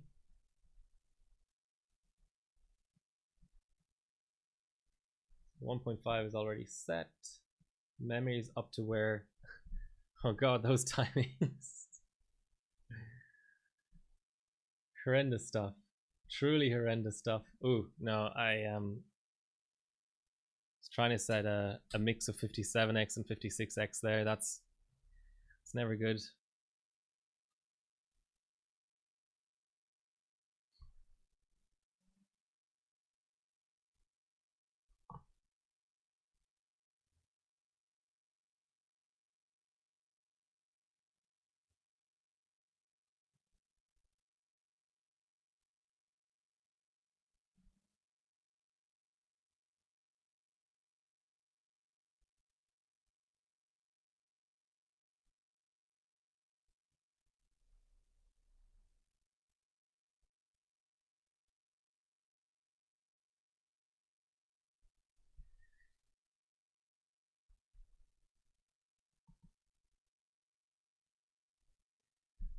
Come on, system. Let's do this. I might just correct the maximum setting. Oh, it's trying to boot like 56x's again, isn't it? It's the trouble with XTU settings, how they persist between boots.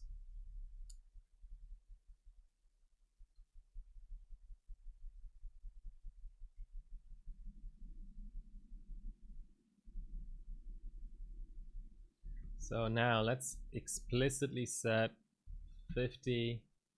Let's just go like 52 just to set it to something different.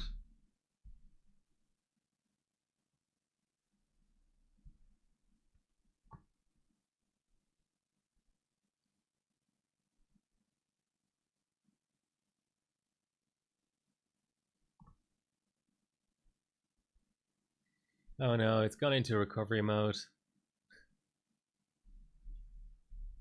Oop. That's not what I meant.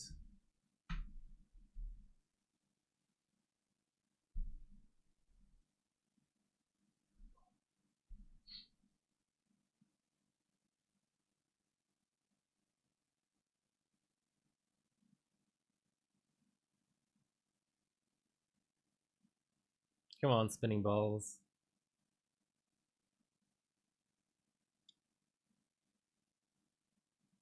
Woohoo. Alright, before we forget, let us set our remove mem correctly.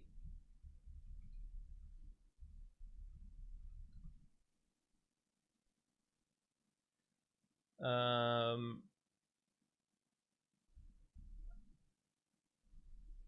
think 14,000 should do it.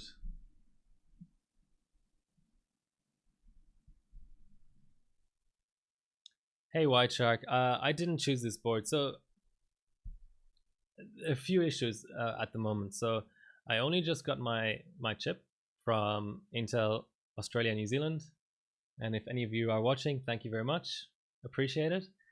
And I don't have a board yet, so I ordered a board on Friday for pickup from the store that is open on Saturdays, and I thought, well, it should be available for pickup on Saturday, or worst case yesterday, because Monday was the Queen's birthday holiday here in Australia.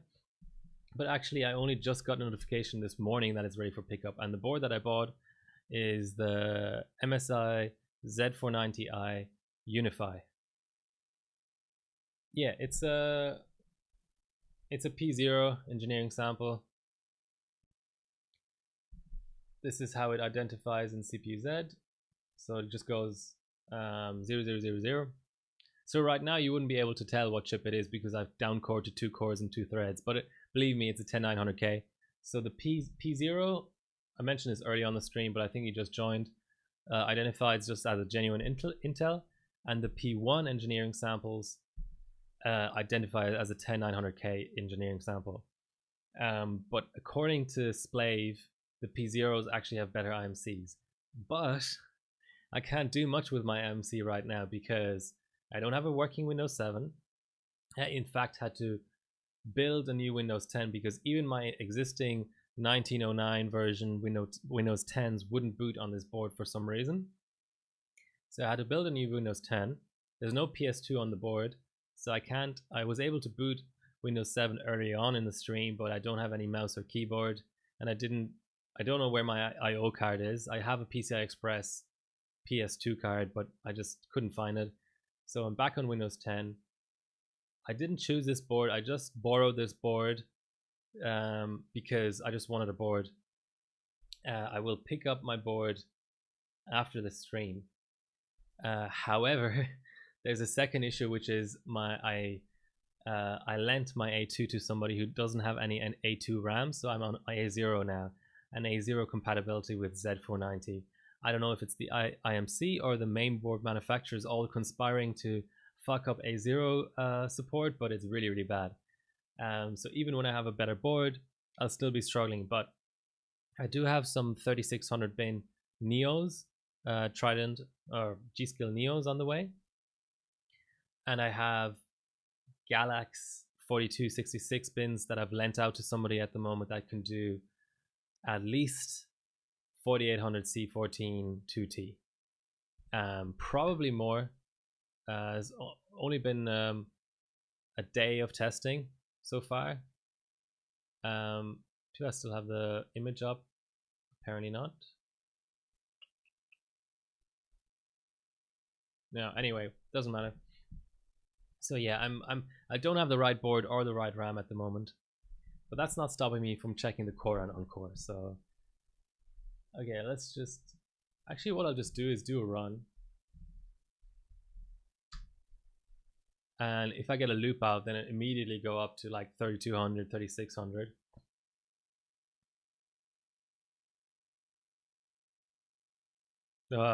That's harsh, Carta. You're talking to the guy who you're talking about the guy who did the Sub-Zero RAM OC video on YouTube.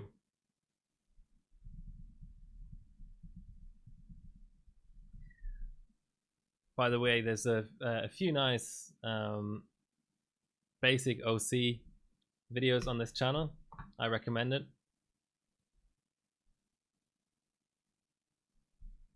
Okay, so that's fine.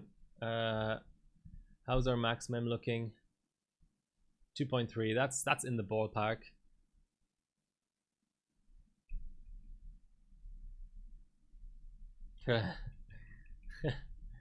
No comments. Where's my water? Here we go.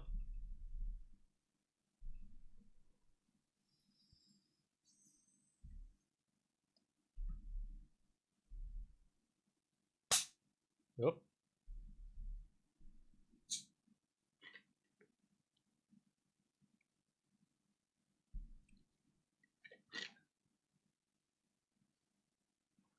Okay. Just in case I majorly fuck something up. So 2933 was good. 3200.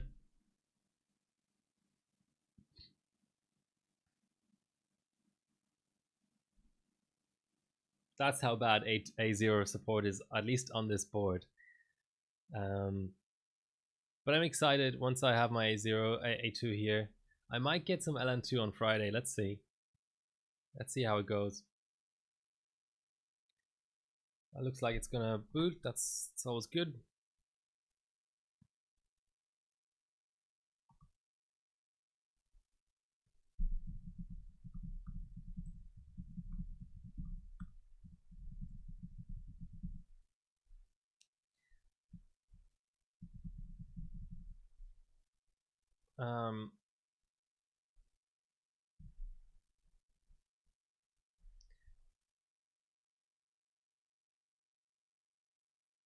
Legacy mode. I'll check next reboot. I don't think so, but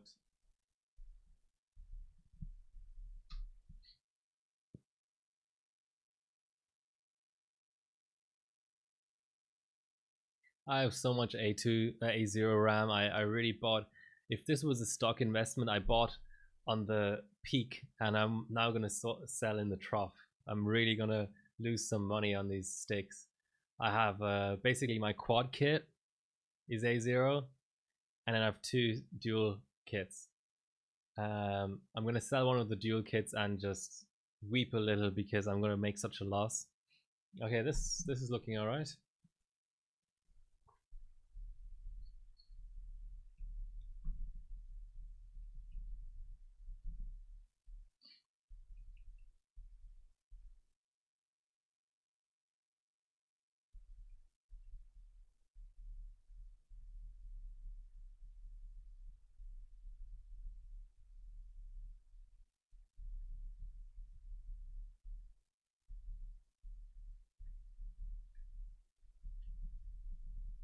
Probably under advanced memory.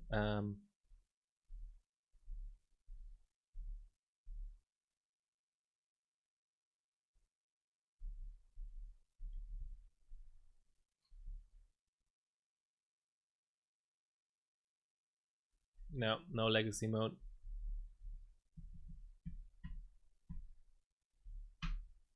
Let's do a full run at 3600 if it works, just to, I mean, if the gains are so not great, if the auto timings are so loose at the higher memory straps that it doesn't run faster, then I probably shouldn't invest too much more into this whole exercise.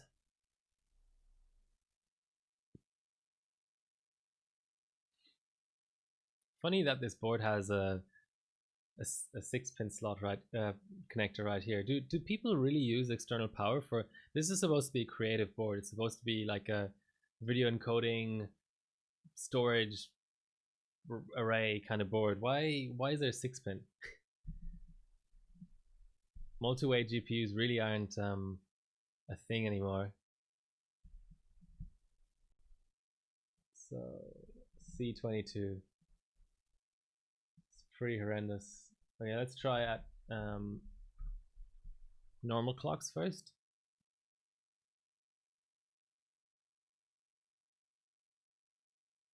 Yeah, Carda, I think you were not on the stream earlier when I said this, but I'm really, I don't know who to blame it on. Is it Intel or the board manufacturers or both? But someone's to blame for removing a zero support way too early, in my opinion. I think maybe at the end of DDR4, maybe in 1 or 2 generations time, it would have been a little bit more acceptable to remove A0 support, but now is way too early. Way too early. If you compare it to, I was saying earlier, you know, previously they had boards with DDR2 and DDR3, or chips rather, with DDR2 and DDR3 support at the same time. And here we can't even support 2 different revisions of the same IC. It's kind of a joke. Okay, let us apply an overclock. So this chip with cache and memory relaxed will pass 5.7, but 5.6 with high cache and memory is faster, so that's what I'm going to apply here.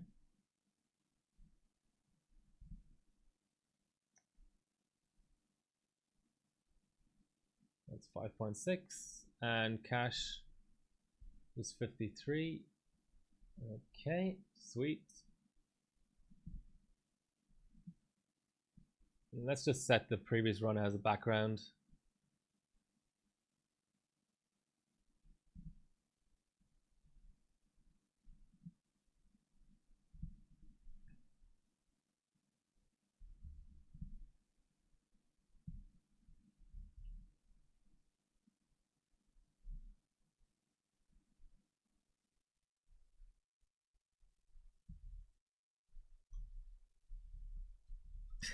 Those 16Ks are actually looking pretty speedy now, comparatively.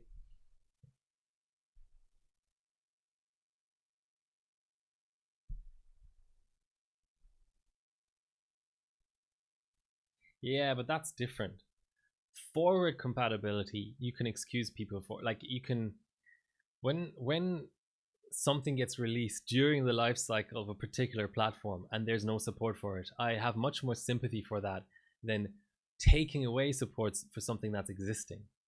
Backward compatibility is always way more important than forward compatibility, because the older thing is much easier to get. So let's say you get a board and it doesn't have A2 support, just buy an older, cheaper RAM kit. But backward compatibility, like when you're trying to just upgrade your CPU and then you're forced into upgrading your RAM as well because there's no longer backward compatibility with the kit that you just ran fine on the same platform, that is, I think, pretty much inexcusable. We're a second faster, going towards a 2-second faster run, so that's nice. Not sure if you're going to get under 6 minutes 30 here.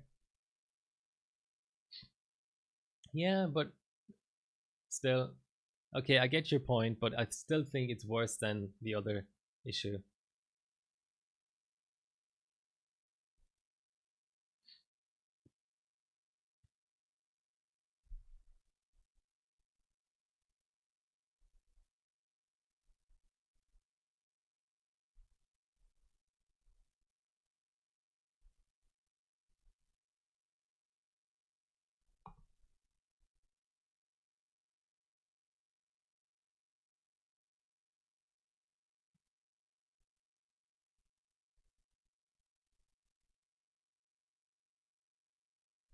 Yeah, but I think also part of the difficulty here, like I was saying earlier, is that it's the same IC. So I'm not really sure how the motherboard can reliably auto-detect the different PCB revisions. It's a little bit different to Hynix versus Samsung or whatever.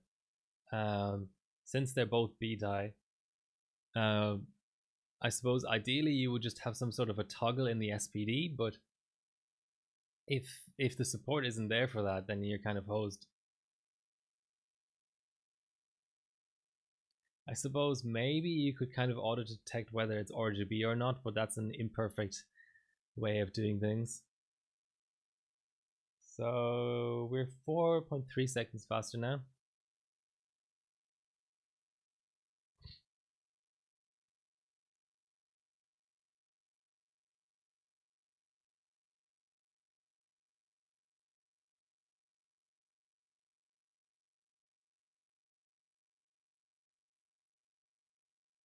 Coming up towards 5 seconds faster.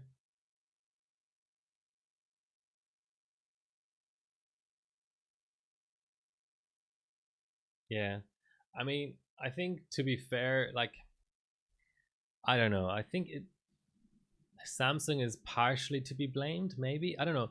Like, it just all depends. You know, where did the new PCB revision come from? Did Samsung mandate it to the RAM manufacturers, or did the RAM manufacturers go out on their own and do it? I would assume it comes from Samsung, but I really don't know. But I think, like pretty much everything in life, this was very much profit driven, and there must be some reason why A2 is cheaper to manufacture, or um, maybe the market just wants RGB, and A2 is clearly the better PCB revision for RGB, so everyone just decided to switch to it. But they just switched to it for pure profit, or pure like making manufacturing easier, and they'd never sort of looked around and said, oh, what does this do for the consumer?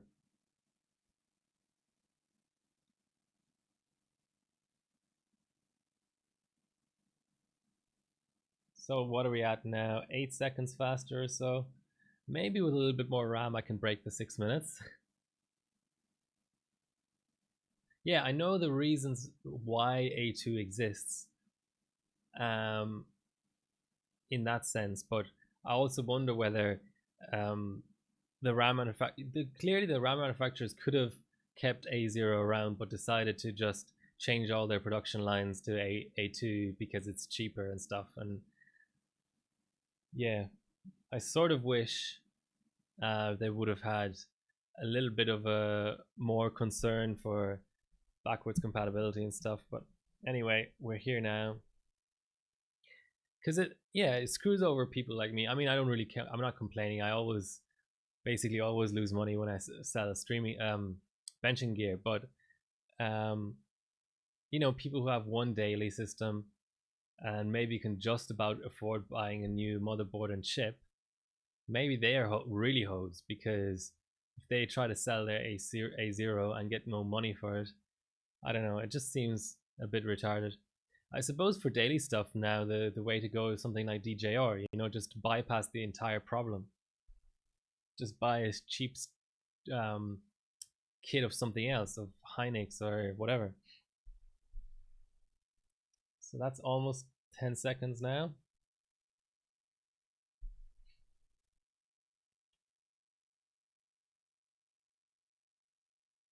Our next step up will be 3866.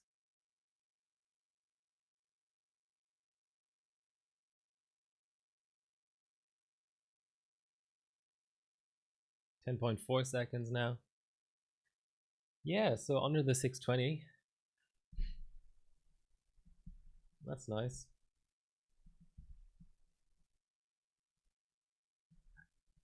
How do I change the goddamn... Is it under themes?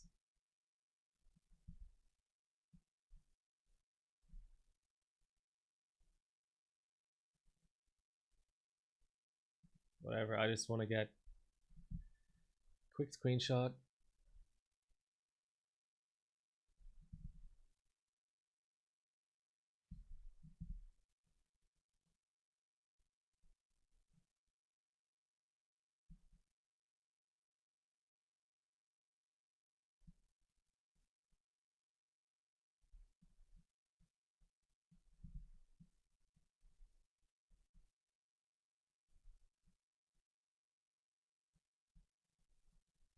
Now, where's my little Intel picture gone? So that's the 6:19.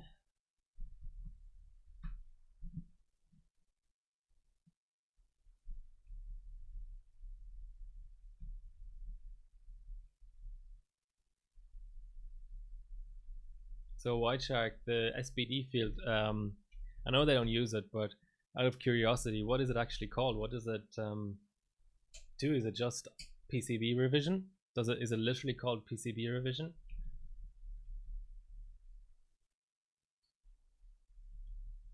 Or is it something a little bit more complicated like trace revision or RGB or yes or no?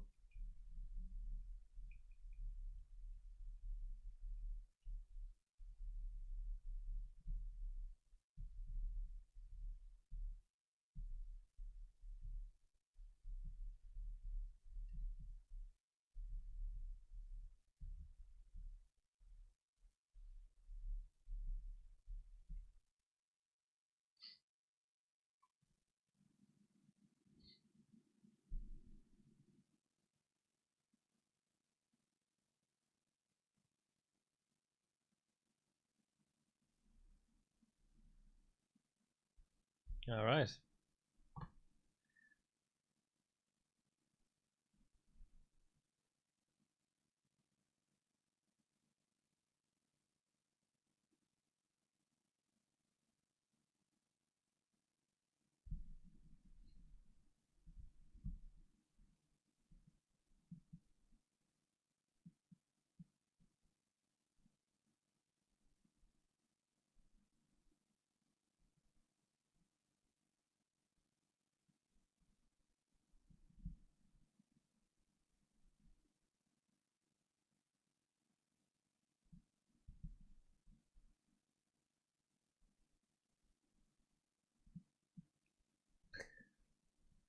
My god, the auto timings are absolutely horrendous.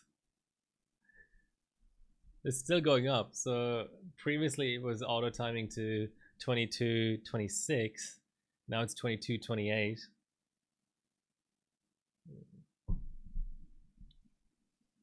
Okie dokes.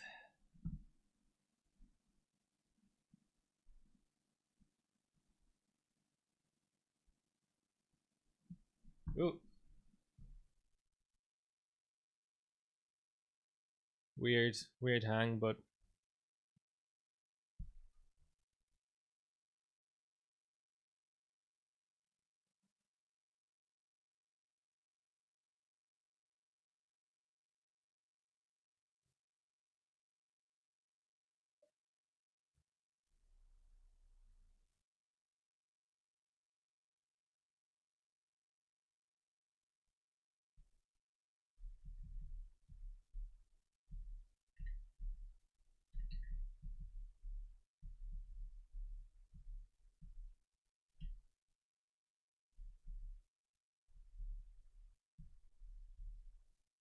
no.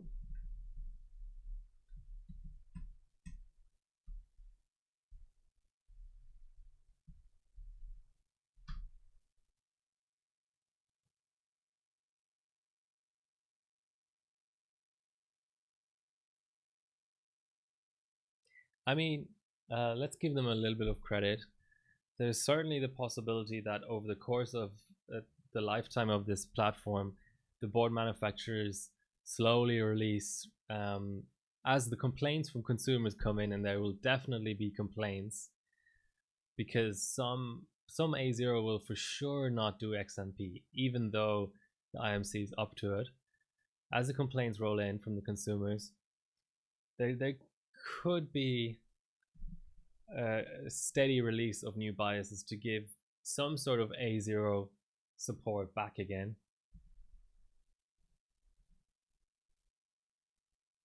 Where's my XTU? I'm blind. There it is. We're already at 5.6. Sweet.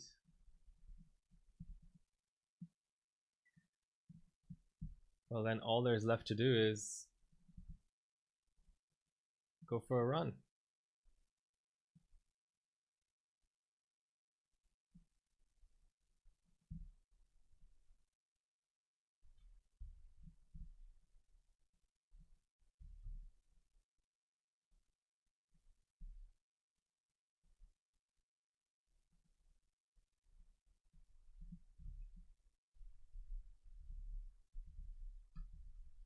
Those 16Ks already look a little bit faster.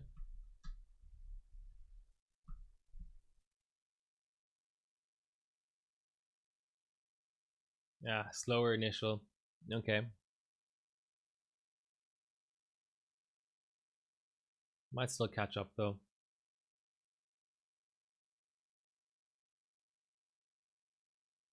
Yeah. So we've reached the point of diminishing returns, it seems. We'll give it one more loop.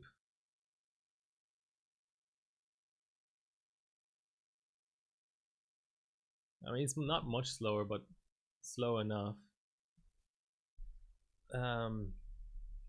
Let's see if we can get 4,000 going.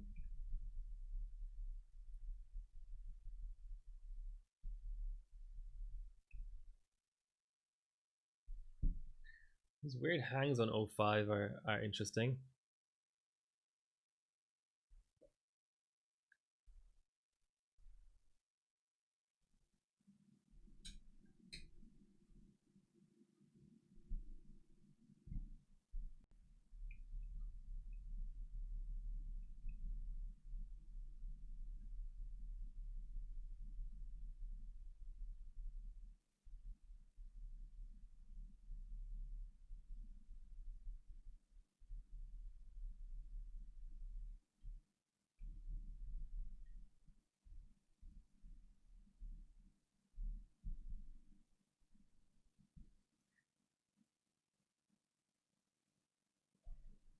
Okay, here comes 4,000.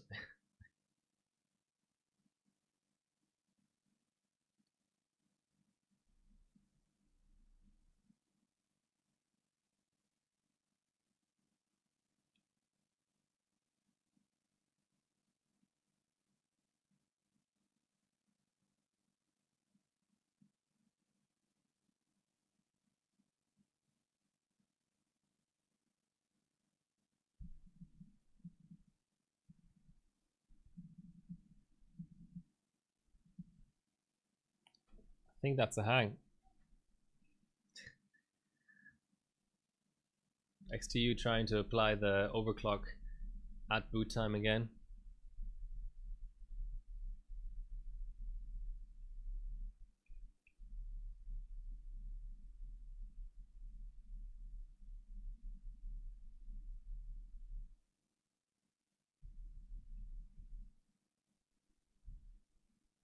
One, whatever.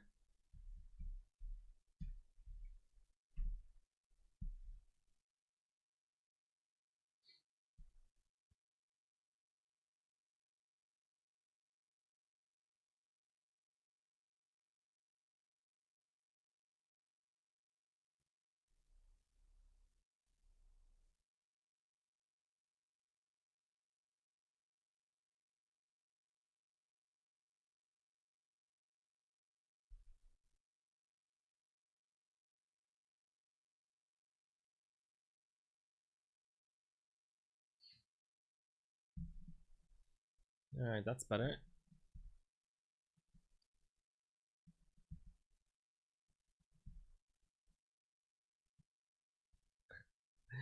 Somehow it's managed to come up with even more horrendous timings.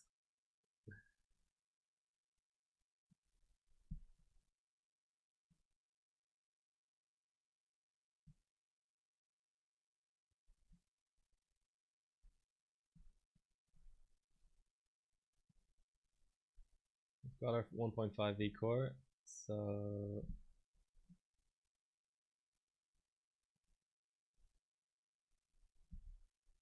$55, $56, and then it was 43 cash.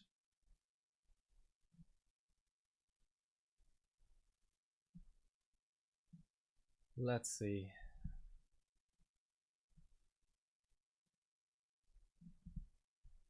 Mostly curious if it will run, because I had issues with these like very similar settings earlier. I don't know what I did different.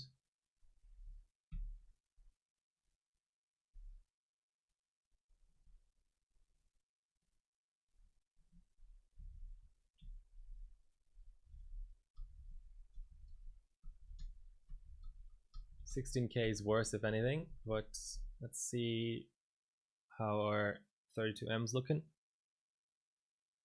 Yeah. Starting to get to the point where we have to do something about timings.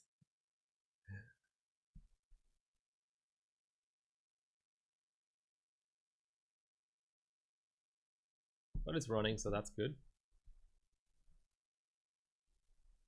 I might just downclock an XTU to stop me from having issues on the next boot.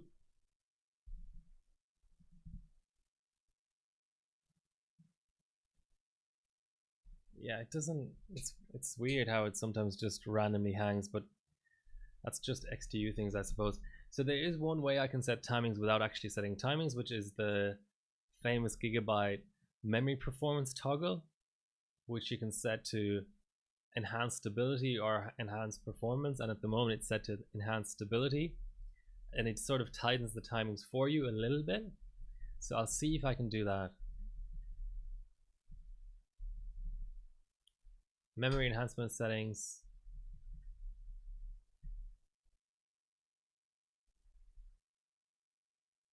Oh, there's a 4500 plus here. Let's see what it does with enhanced performance. Hopefully it posts, but okay, it posts. So let's see. Last time it said 22, 29, 29, 64, 702T. Let's see what it sets now.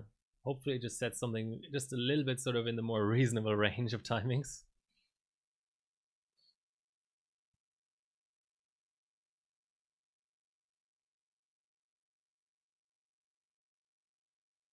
Okay, that's also worth a try, Palzin.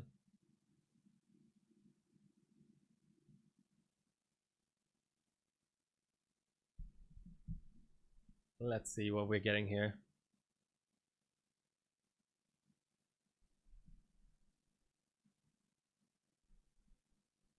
Yeah. It obviously only did like tertiaries or something.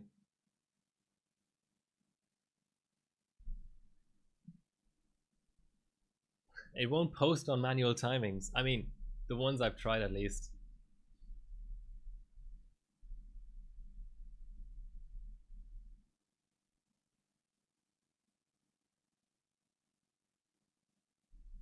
Let's see. I mean, I can try something insanely loose like C18 or something and see how that works.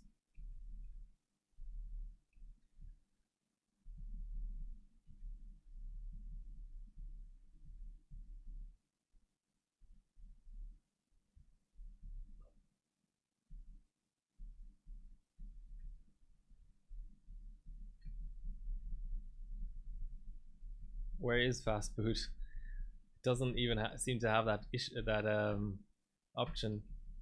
Ah, there we go.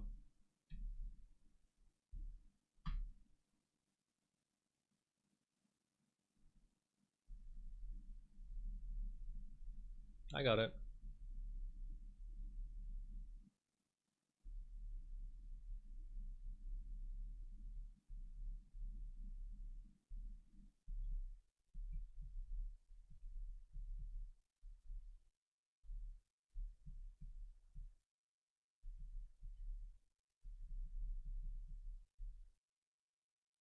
Ah, oh no, I thought it for a second it had trained to 16. So let's try C18, whatever. Let's just try the most basic of manual timings.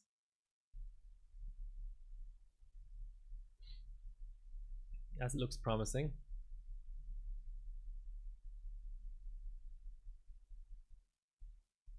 I don't know. I'm on low latency mode now, so I don't have any stream delay configured.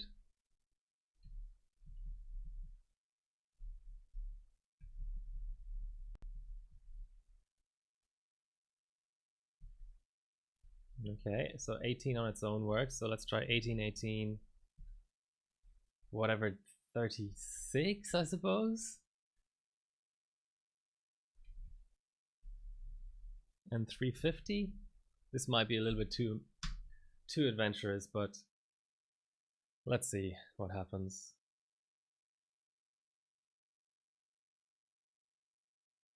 Usually when it gets to 44, that's a good indication that it's gonna go places. Alright, this should be faster than our previous best, which was 3600 RAM, I think.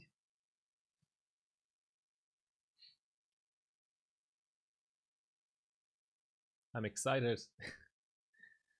There's some memory overclocking happening over here.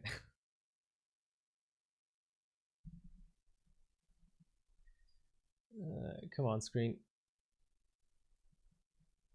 My screen is not reacting.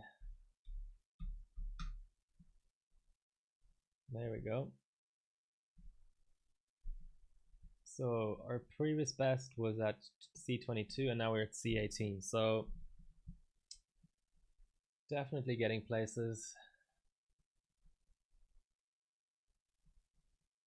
No, but I think on A2 it wouldn't be as hard. I think you're being a bit harsh there, Palazin.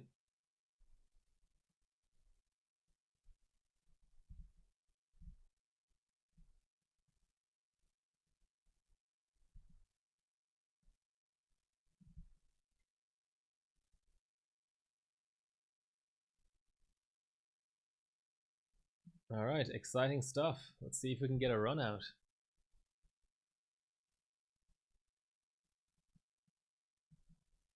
Ah, come on. Close you stupid thing.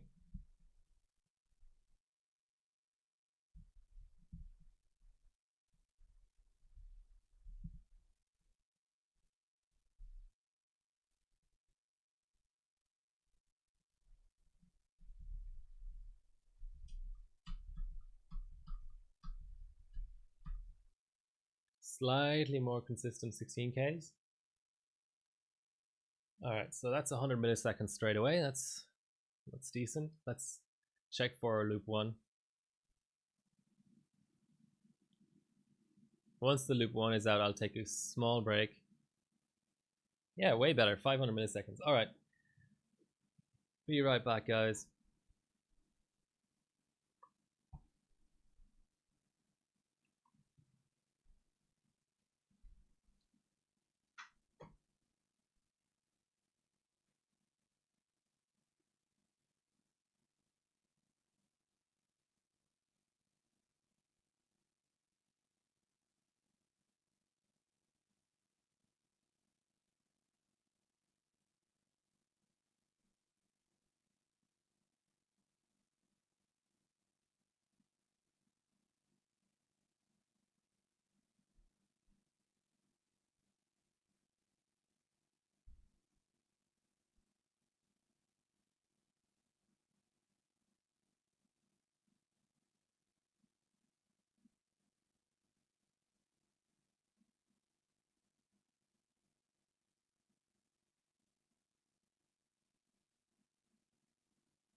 What did I miss?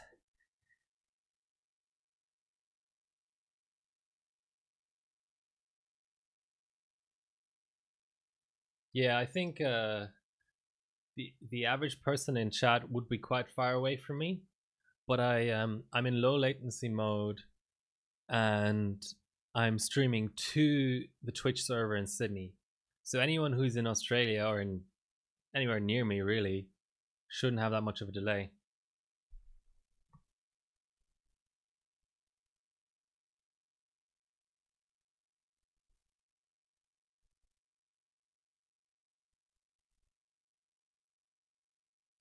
So apparently I have a latency to myself of 1.56 seconds. So I am watching my own stream on a different system and that's telling me 1.57 seconds. So that's the lowest you could reasonably expect, because all that's happening there is I'm streaming to a Twitch server in Sydney, and then on another system connecting to the same Twitch server in Sydney that's you know, whatever, sub 50 milliseconds away from me latency wise, probably. And so that's the absolute lowest latency you could ever have, is about 1.5 seconds. Because of transcoding and stuff, there's that just inherent latency. So 6 seconds in Germany, that's quite good.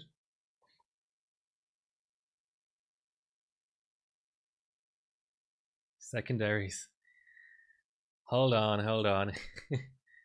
So what's so we've got an 8-second improvement there roughly. That's not bad.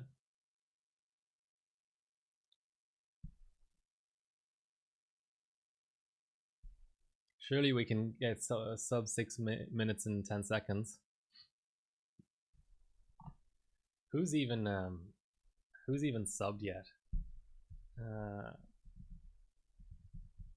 I know the world record is on there, but who has subbed ambient 32M on this chip?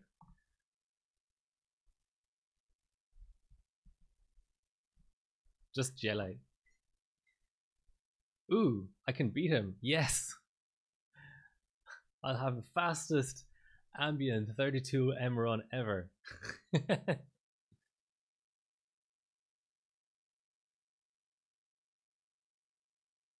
Oh, that's right. Yes.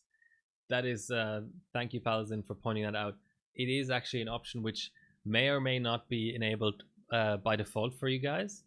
So I need to enable low latency mode at the source, but it also needs to be enabled for the viewer, because it can cause more buffering for the viewer to have low latency mode on. So you can, that's why Twitch allows you to disable it. Oh, this is an invalid sub anyway.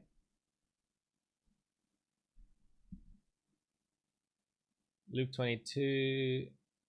We're 10 seconds faster now. Let's try to get sub 6 minutes.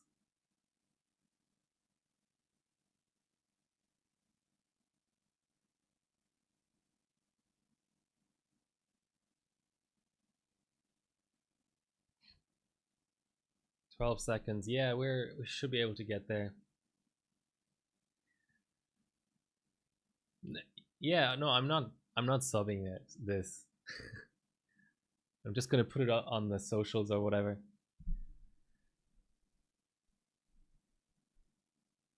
My first ambient 32M that I will actually sub will be on Windows 7 on the MSI board. That's the absolute minimum requirement.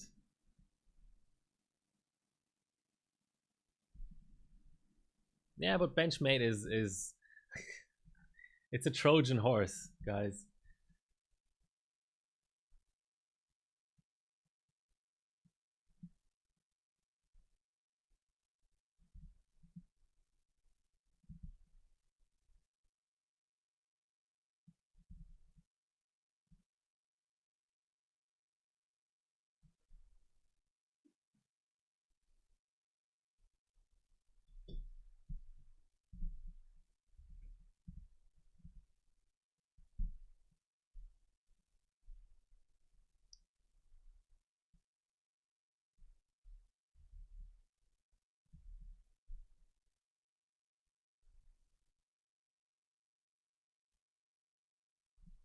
Weird.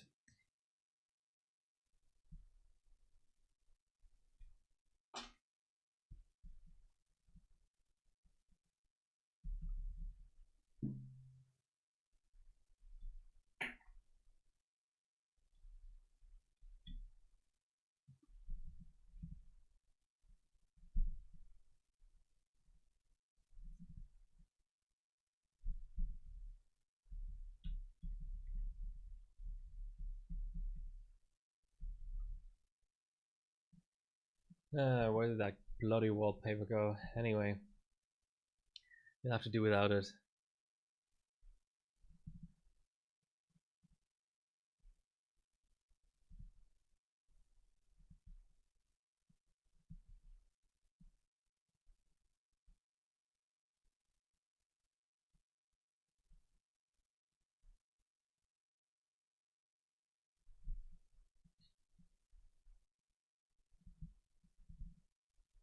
So that's a 6min 7S.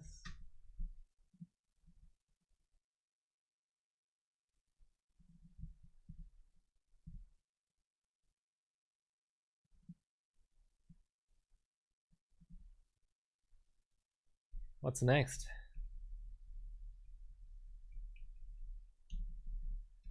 Hey GT, welcome to the stream.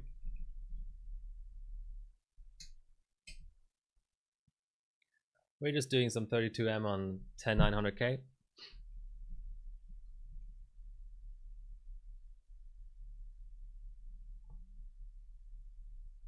$4,400.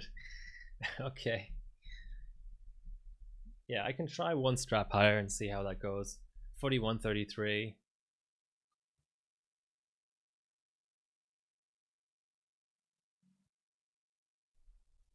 It's been going all right. I'm limited by the board and the memory, but I don't mind because I'm new to this chip anyway. So it's kind of nice to not have to worry about absolutely everything.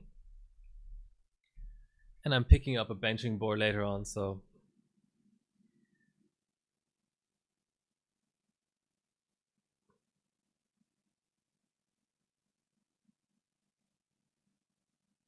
is it trying to post 5.6 again or something?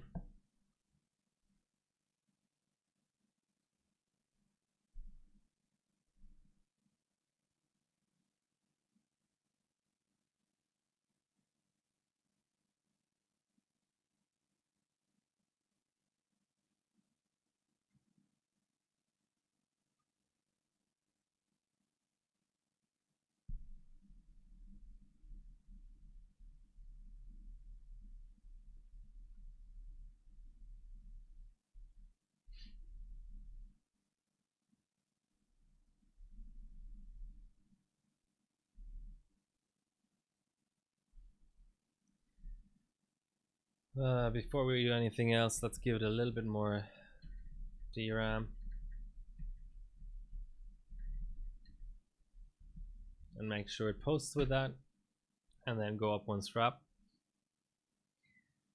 Hi GT. Oh, thanks GT for your subscription. Very well appreciated.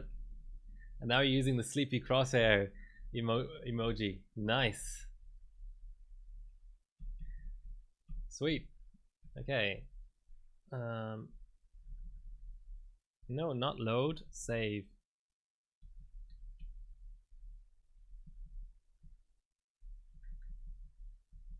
Let's just make sure we still have our timings in there. C18. Okay.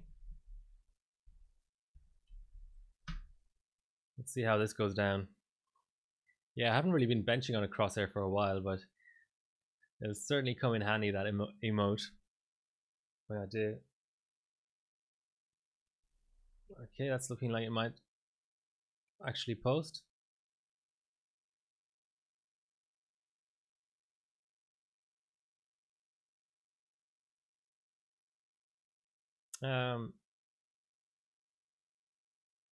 Let's see. Let me try and open up that timing configurator. I think that's a hang again because of XTU. Can I somehow change it to not apply crap?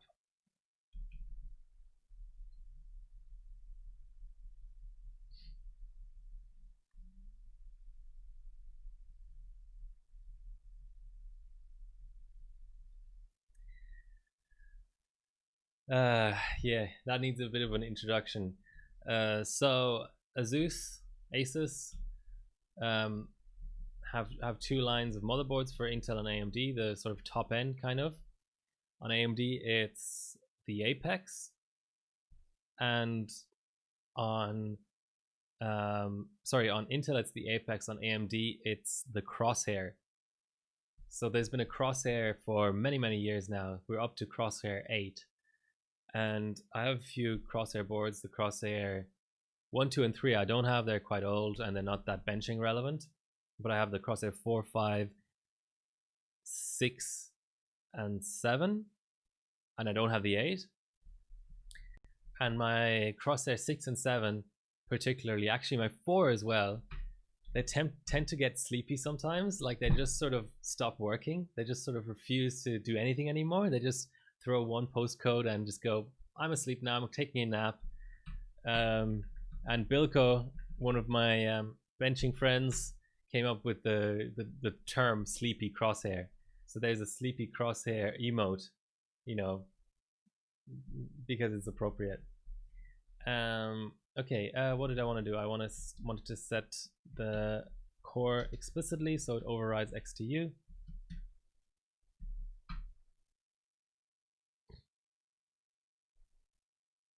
Yeah, I own 3 CPU pots, so I can give some advice.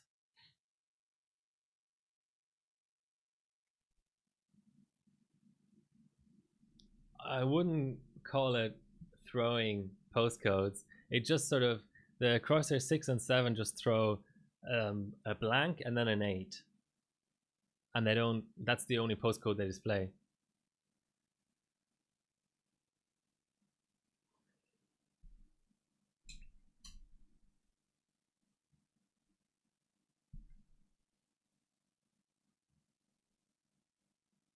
Yeah, that happens sometimes too. Which one's that, the 6? Certainly the 4 does that and the 6 does that. The 7 tends to just show an 8.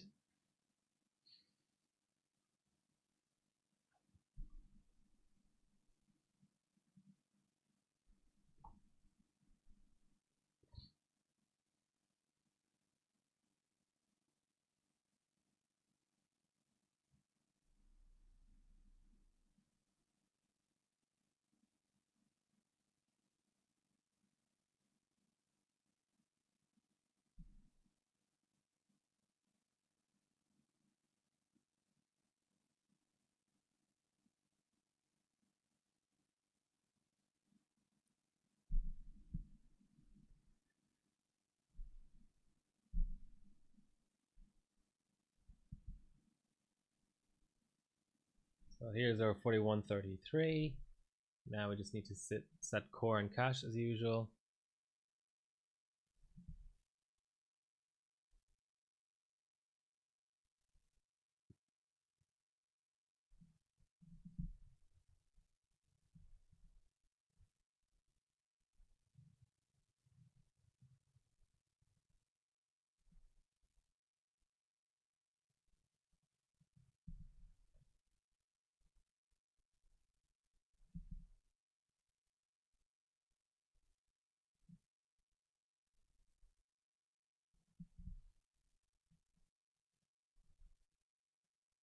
I doubt this run will be much faster than the last one, but I can at least check for stability.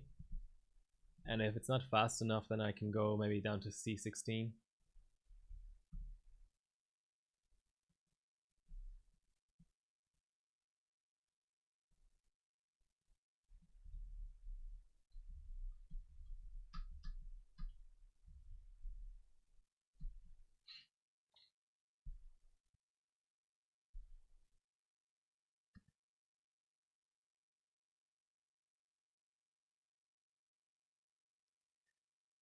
Slightly better. You've been looking at the Bartek's Honeycomb pod. Are you trying to run DICE or LN2? Oh, DICE, sorry. I should have read on. Ever so slightly faster, but we'll take it.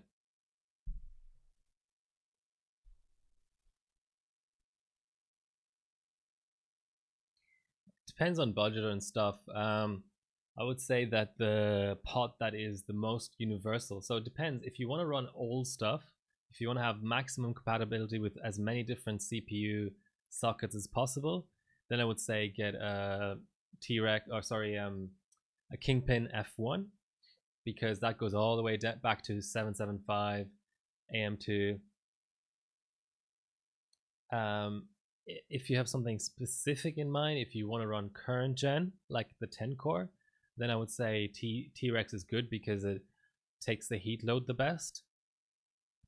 If, for example, you're pretty determined just to run full pod platforms, older full pod platforms, then I would say the Venom. I can't comment on the Honeycomb pod, but I think Bartex's stuff tends to be lower budget than Kingpin, especially with the really expensive shipping that he uses from Taiwan. So if budget is a concern, I would say try Bartex, but I don't know if it's any good. I've bought from him before and I've not had any problems. I've bought a RAM pod and a Northbridge pod and some RAM spreaders. So that's fine. But yeah, if you can stretch your budget a bit, then I would say the most universal pod is the F1. And if you're mostly going to do current gen stuff, then I would say yes, try and splash out for a T-Rex.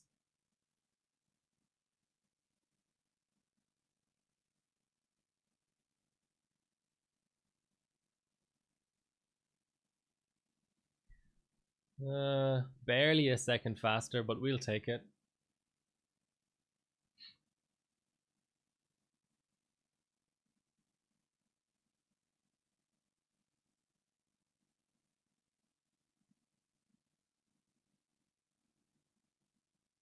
Yeah. Well, T-Rex is basically completely incompatible with 775. Of course, you can always just gravity mount it. It's such a heavy pot that will probably do okay on LGA 775. But also, 775 is a tough platform to run on coal, so I would say be careful there. But 6700K and 6600 would mean to me that Honeycomb or F1 would be a better choice than T-Rex. But yes, just be aware that the higher heat load chips that we currently have, it just depends on what you like to bench. If you like to bench really high heat load like W Prime, X265 4K, and if you like to run that on 8 cores or above, then T-Rex is the way to go. But if you're more of a Super Pi kind of person, then F1 for sure, or Honeycomb. How are we looking? Sort of 1.4 seconds faster now. That's worth letting it finish. I think I might try C16 next.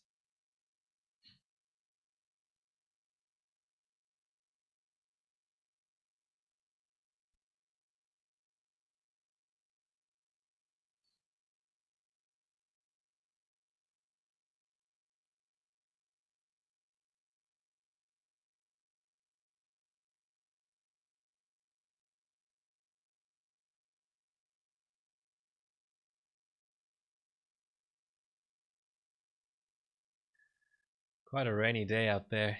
Almost lunchtime. I'll do another couple of runs, see if I can get under the 6 minutes. But yeah, quite limited now. I'll keep going until I get a boot failure, and then depending on how much I think it's possible, like how likely it is for me to be able to work around that, because it is kind of the limit. I know I can't do 5.7 with high cache. I know I can't do 54 cache unless I start stripping my OS or something, which I really don't want to do, because stripping Windows 10 for 32M is definitely putting lipstick on a pig. It's 2 seconds faster now. That's nice.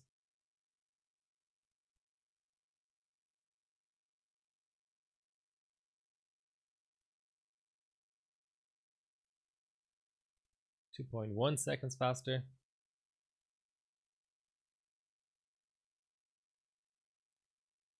Under 6 minutes 5 would be nice, but not sure we're gonna get there. Getting about 100 milliseconds per loop. Q660, I will have to have a look. What's their FSB limit? That's more determining, really. I mean, core is relevant, but FSB is more relevant. Is that all core? Yeah, let's just assume it's a validation.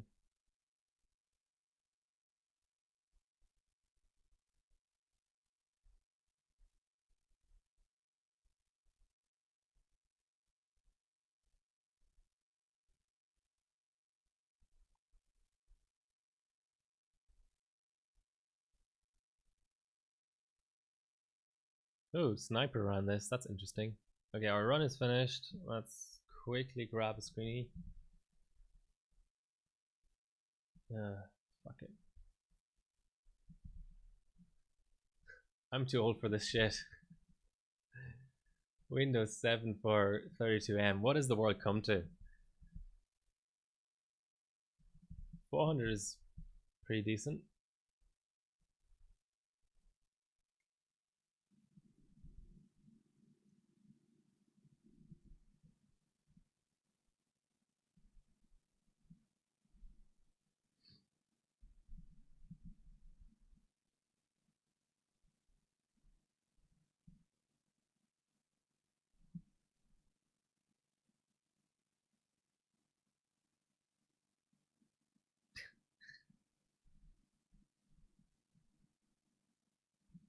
Yeah, but I apply an Instagram filter on the face cam. I'm actually 90 years old.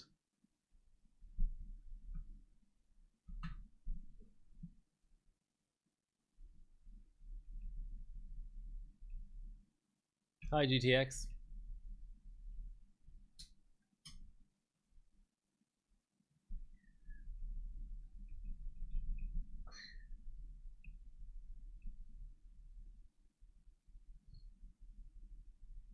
We're clocking the new platform, Z490. And thanks for joining.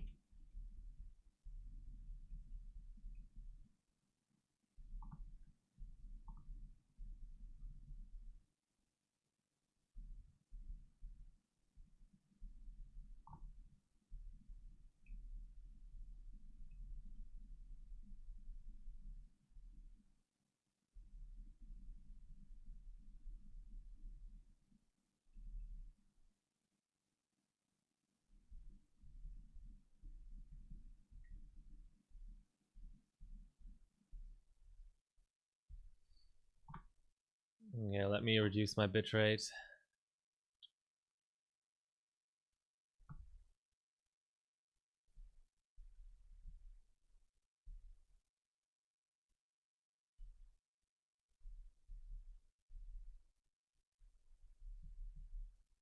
There is base clock. It's kind of interesting.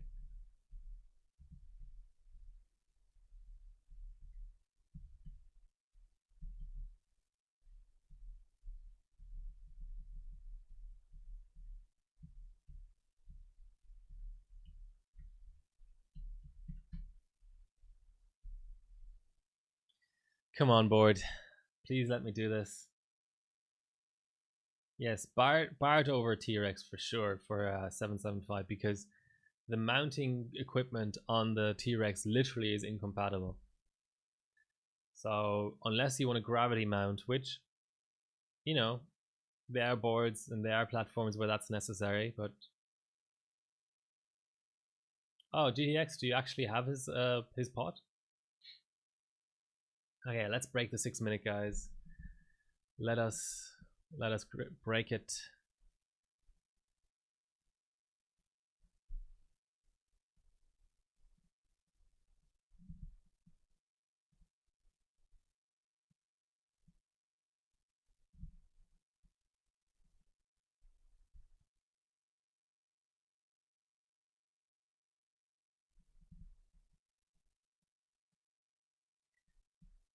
Okay, so here's our RAM, slightly tightened.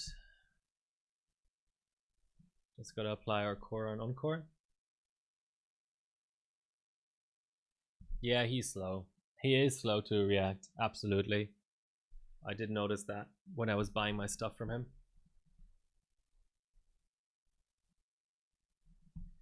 CPU Z, we do have our 1.5 applied.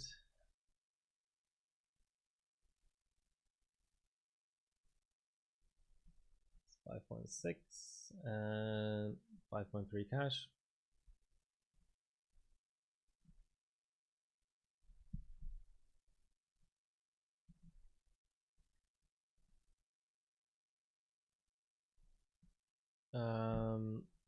Settings. Okay. I don't know anything about XDU anymore, so I don't know where I can change the auto apply bullshit.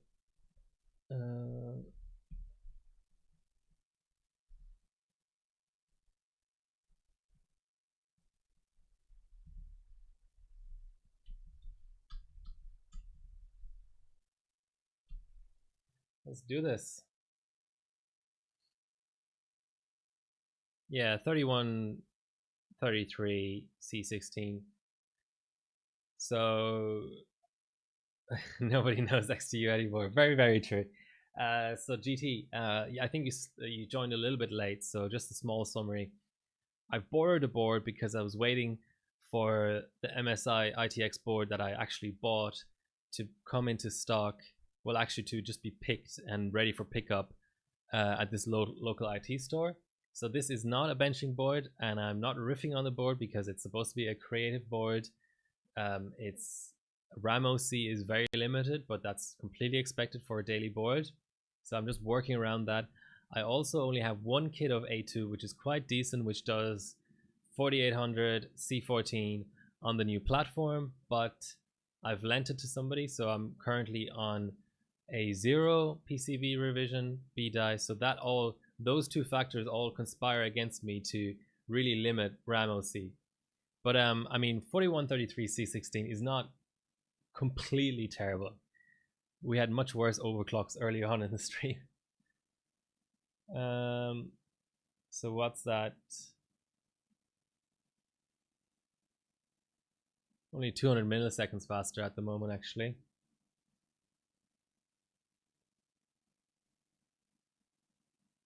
But gaining 100 milliseconds per run, so that's not bad.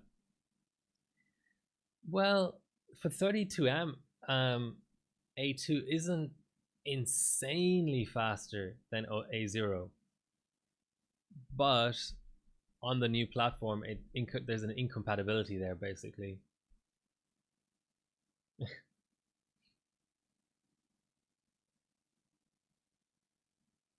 If you look at the world record, right? Let's first look at this Sniper Oz run. So here's your target. This is a decent Q6600. Okay, so let's look at the world record. Okay.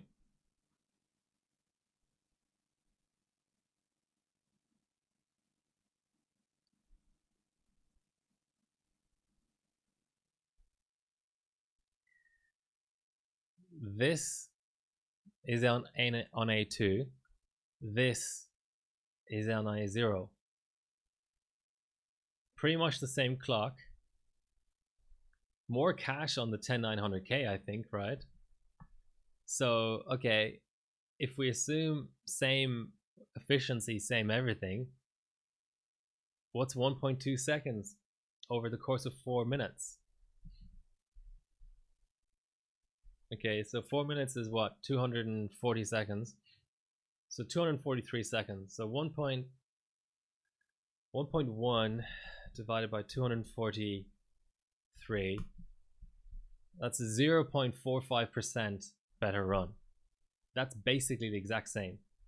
I'm just saying, I know that for the 5 gigahertz efficiency, A2 is beating A0 really a lot, but once you run all out, it's not a big difference.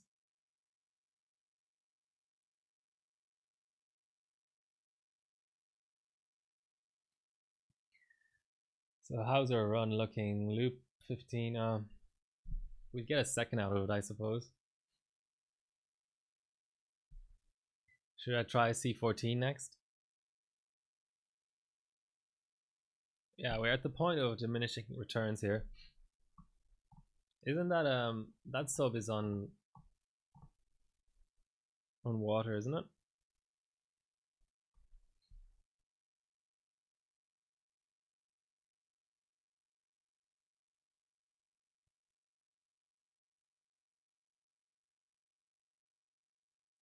I'll try to lower a few things. I'll try to lower TRAF, RAS, TRFC.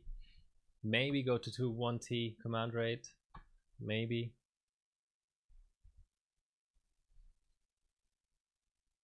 And then hopefully we can break the 6 minutes.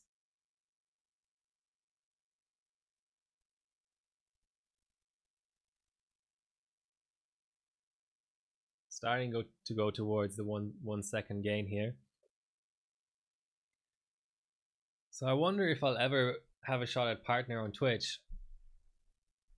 Viewership is definitely up this year compared to last year. But 75 average viewers is quite hard. I don't know what it would take. Maybe some of you guys have some suggestions, but it's hard for overclocking. It's such a niche thing, you know?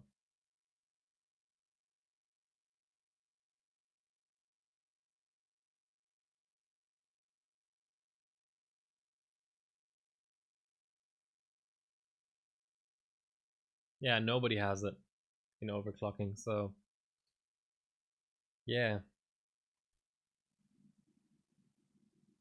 Barely scratching the 1 second mark now. But at least we'll be under 6 minutes 5. Random nut flick. Okay, thanks for the suggestion there, Carta.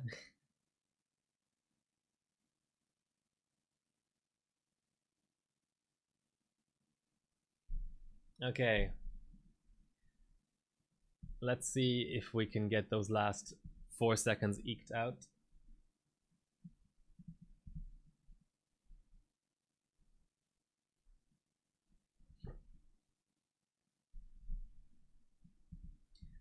Thanks for joining, Palzin.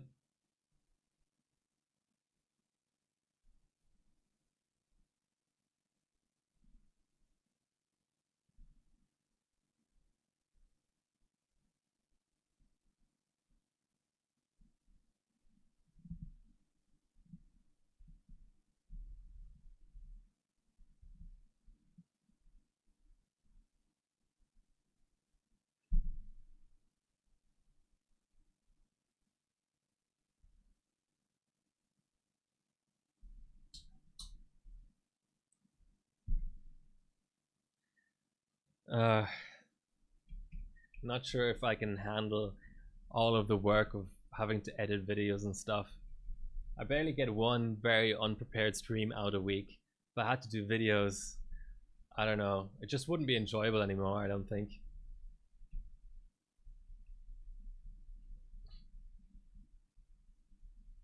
I think Billzoid kind of went the other way around though. I think he kind of started on Twitch and then became a YouTuber who doesn't really Twitch anymore. Yeah, but YouTube versus Twitch is an interesting conundrum. Okay, let's save our profile.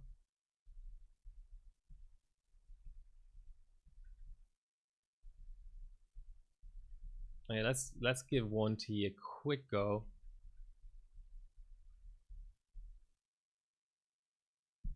Because that could be very helpful. Yeah, I prefer Livestream to record it as well, actually. It's not looking promising on the training front. Yeah, it's not doing 1T.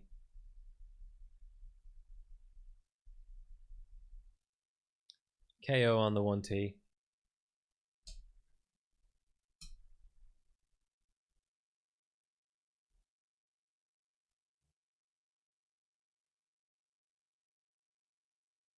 Yeah, it's nice that we're all on this Twitch team, Twitch overclocking team. I think Overclocking TV, Billzoid, myself, we're all on there and we all auto host each other, so that's nice. I learned a lot from watching Billzoid's old streams recorded though. Yeah, he rambled, like it's his thing now to ramble, and he's kind of overdoing it a bit. As I'm looking out at a very misty, rainy looking Sydney. It's so nice. I can't tell you how nice it is to have a benching room that has a balcony. Okay, so 1T is definitely a no-go. Let's just focus on the other timings.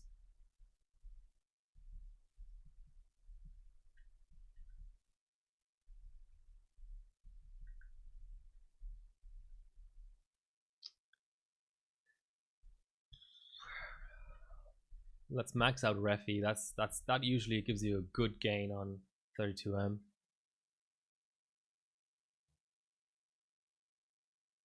Hopefully this will post.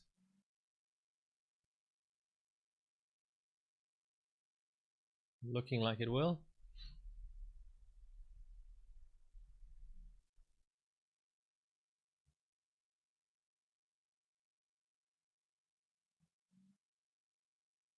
Training mode. I've already disabled fast training. If that's what you mean, like memory fast boot.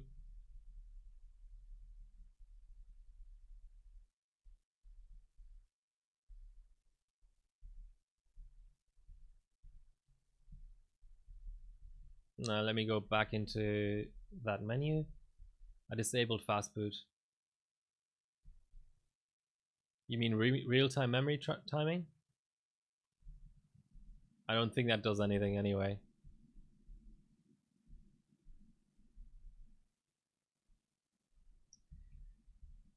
Alright, let's try CL14, then I'll do another run because that together with Refi could be quite nice already.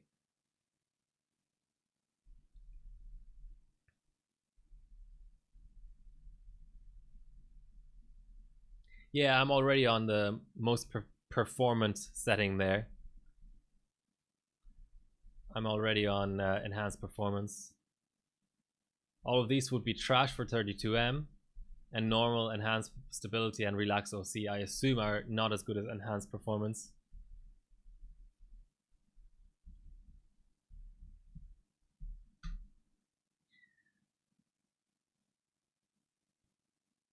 Let's, if this posts, let's let it boot as well.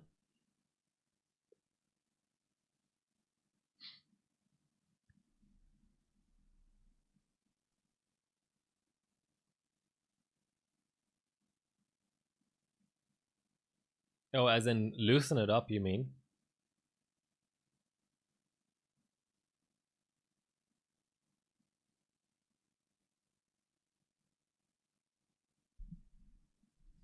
Nice. C14. This is starting to become a somewhat respectable memory overclock. I mean, still absolute and complete and utter trash, but it's no longer horrible.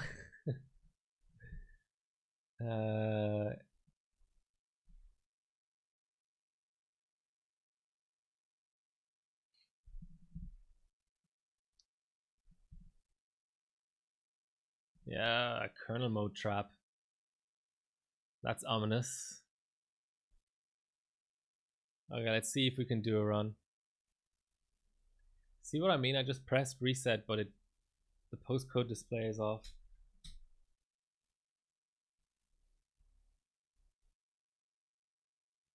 Auto TWCL.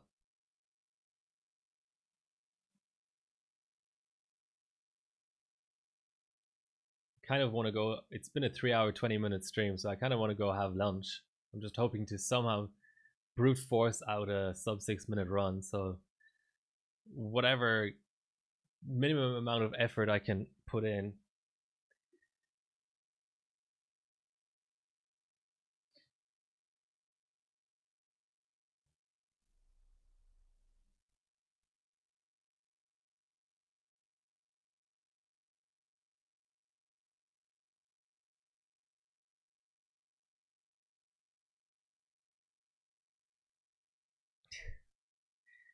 Yeah, it's probably the next thing I'll try if C14 isn't yeah, okay. I get the picture. C14 is too much. Let's try C15 actually.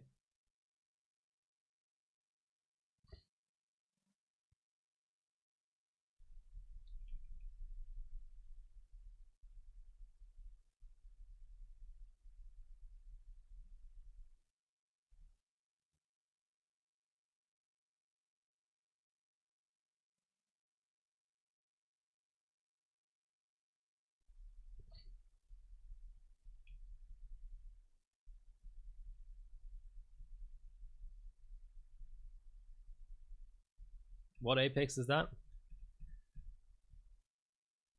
I'm not getting an Apex 12, but I do have an Apex 9 and 10 and X299 Apex.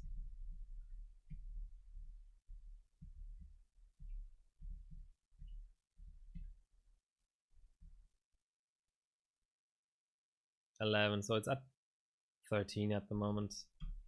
Let's see how we go with C15. I don't want to over tighten it. I just want one more run, really.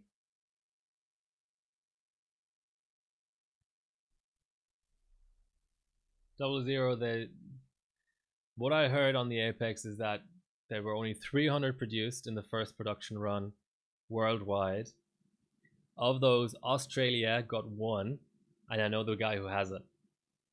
So it is quite literally impossible for me to pick up an Apex, besides the fact that it's a $900 Aussie board, and I'm not made of money. So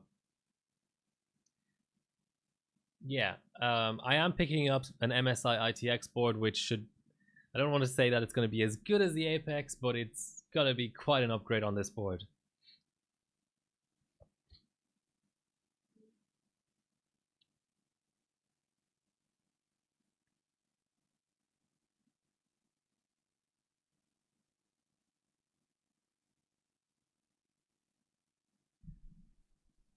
Okay, this is C15.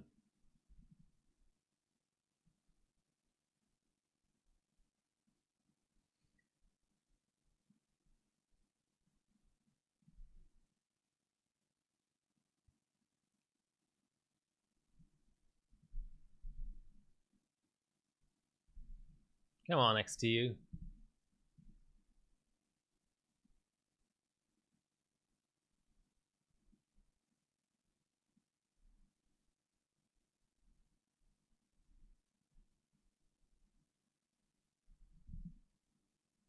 Keep making that mistake. Right.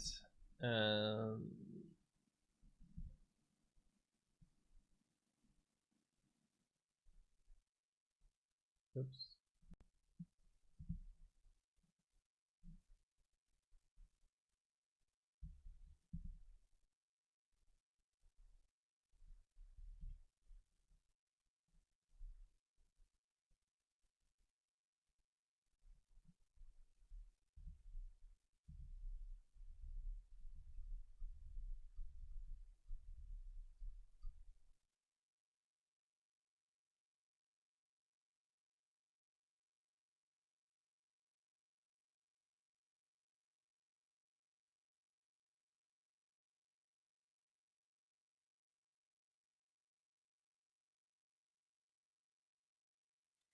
This looks sort of decent, actually. First run being 130 milliseconds faster already.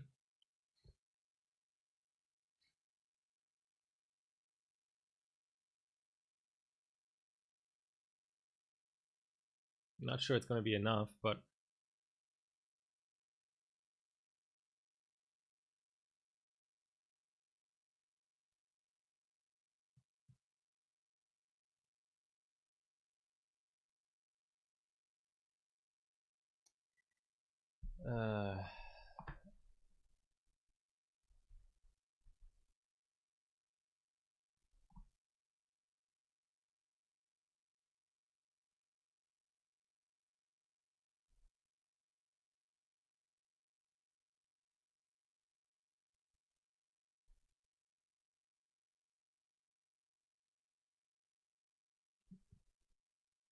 oh, I have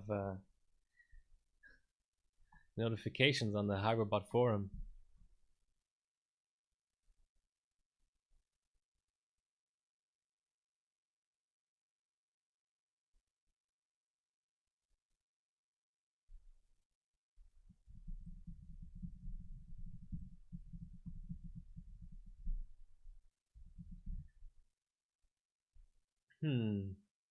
Not exact.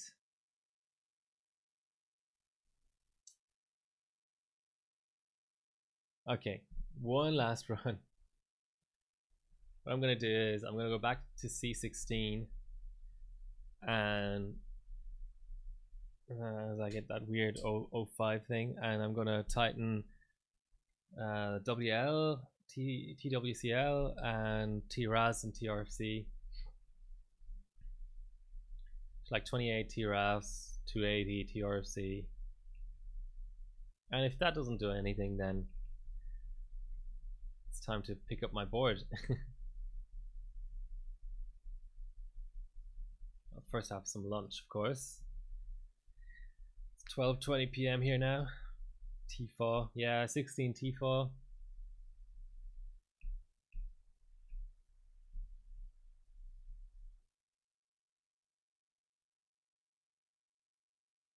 Why is it on A0? I pressed delete, goddammit.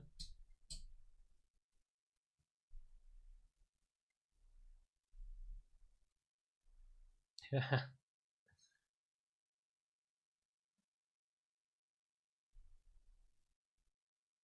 Well, it would be a sub 6 minutes on Windows 7.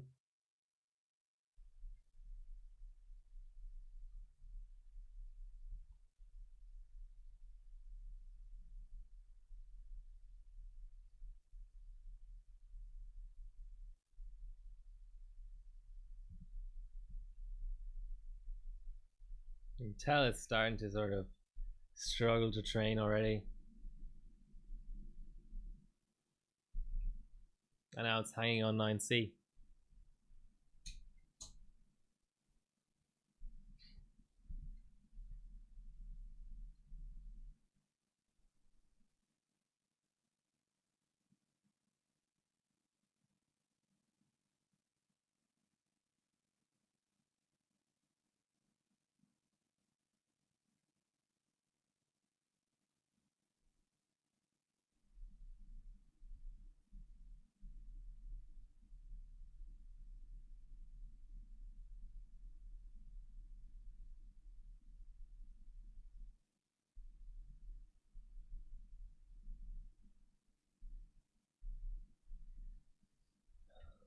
Okay.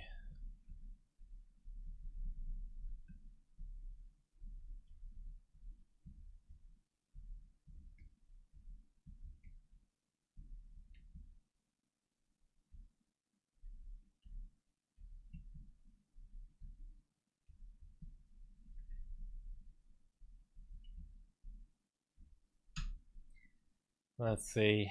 I'm skeptical. This might not post, but you vote for no eat. 44, that's looking nice.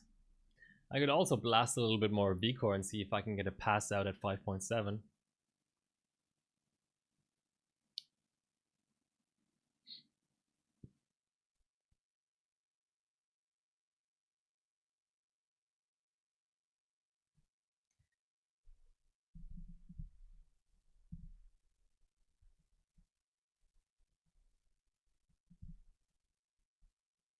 Ah, and I don't have my 6-minute 4 set as the background, so actually that other run was really slow. It wasn't faster at all.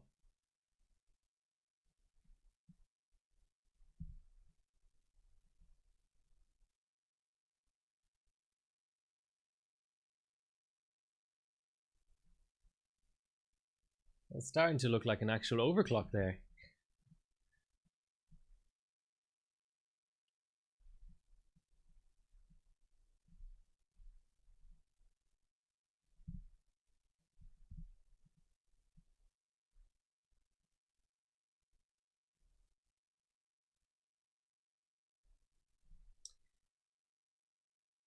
Yeah, it was already at 56, okay. Weird. So XTU won't let me downclock.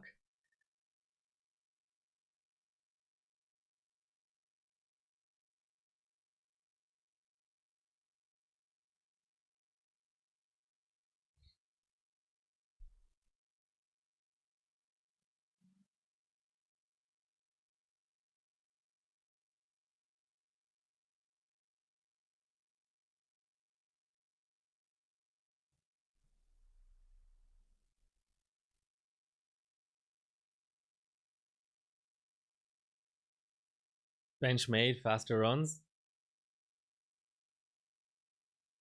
That's why what is called extreme?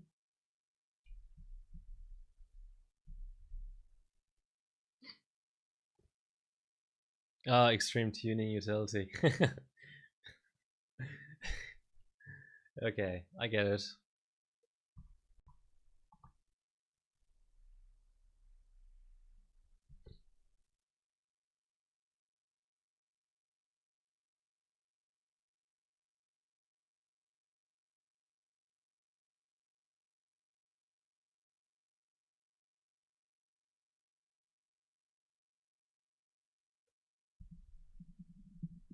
And the usual hang.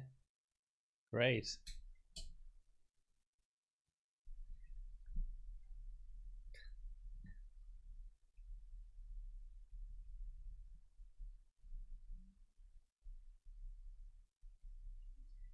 All right.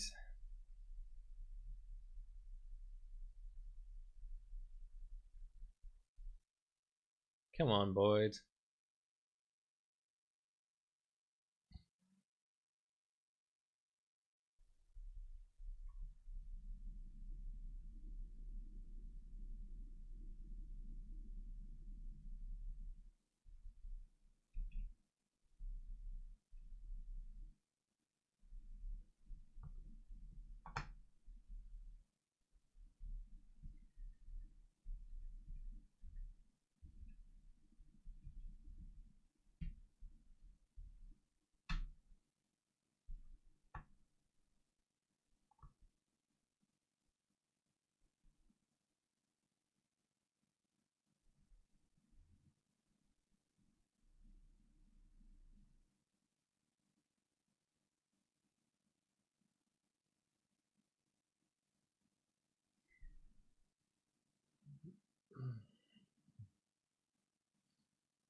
Okay, that's set okay.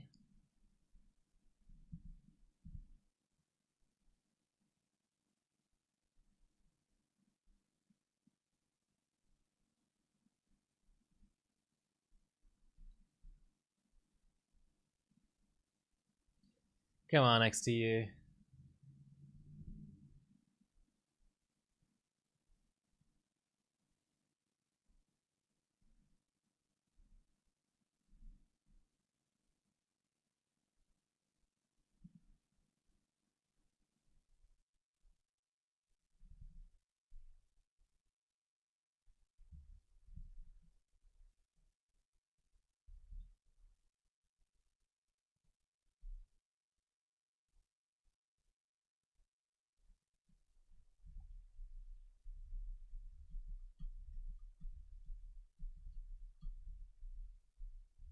Seems slow, but let's give it a go.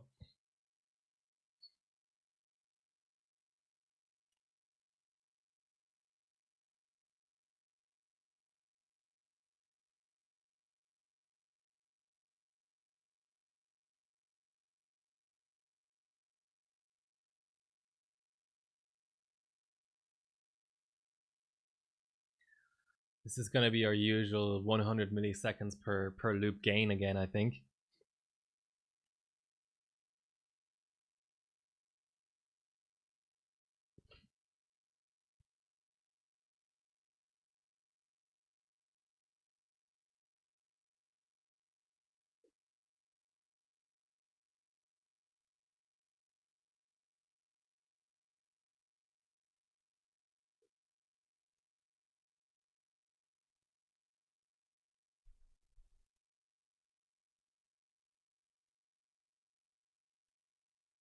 Yeah, okay, so 24 loops plus the final one, so we're talking like a 6-minute 2. All right, I'm really starving now, so I'll post it up if I get an under 6-minute run, but time for a bit of lunch. And the internet's starting to get a bit shaky as well. Thanks for watching. I'll keep you up to date on everything that's going on.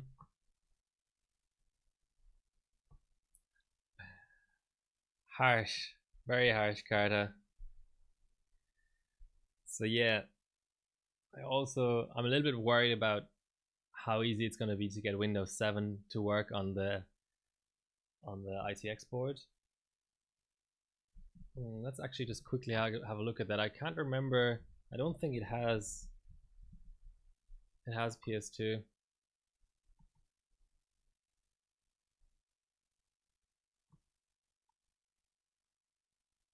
Nope.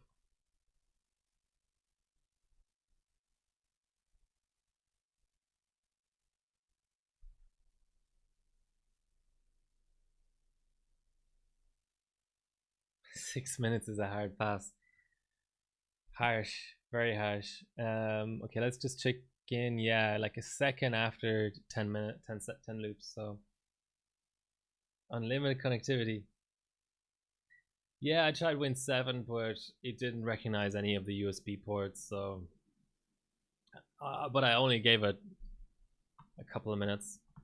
All right, next stream next week. Hopefully LN2 on this platform. Until then, thanks for watching.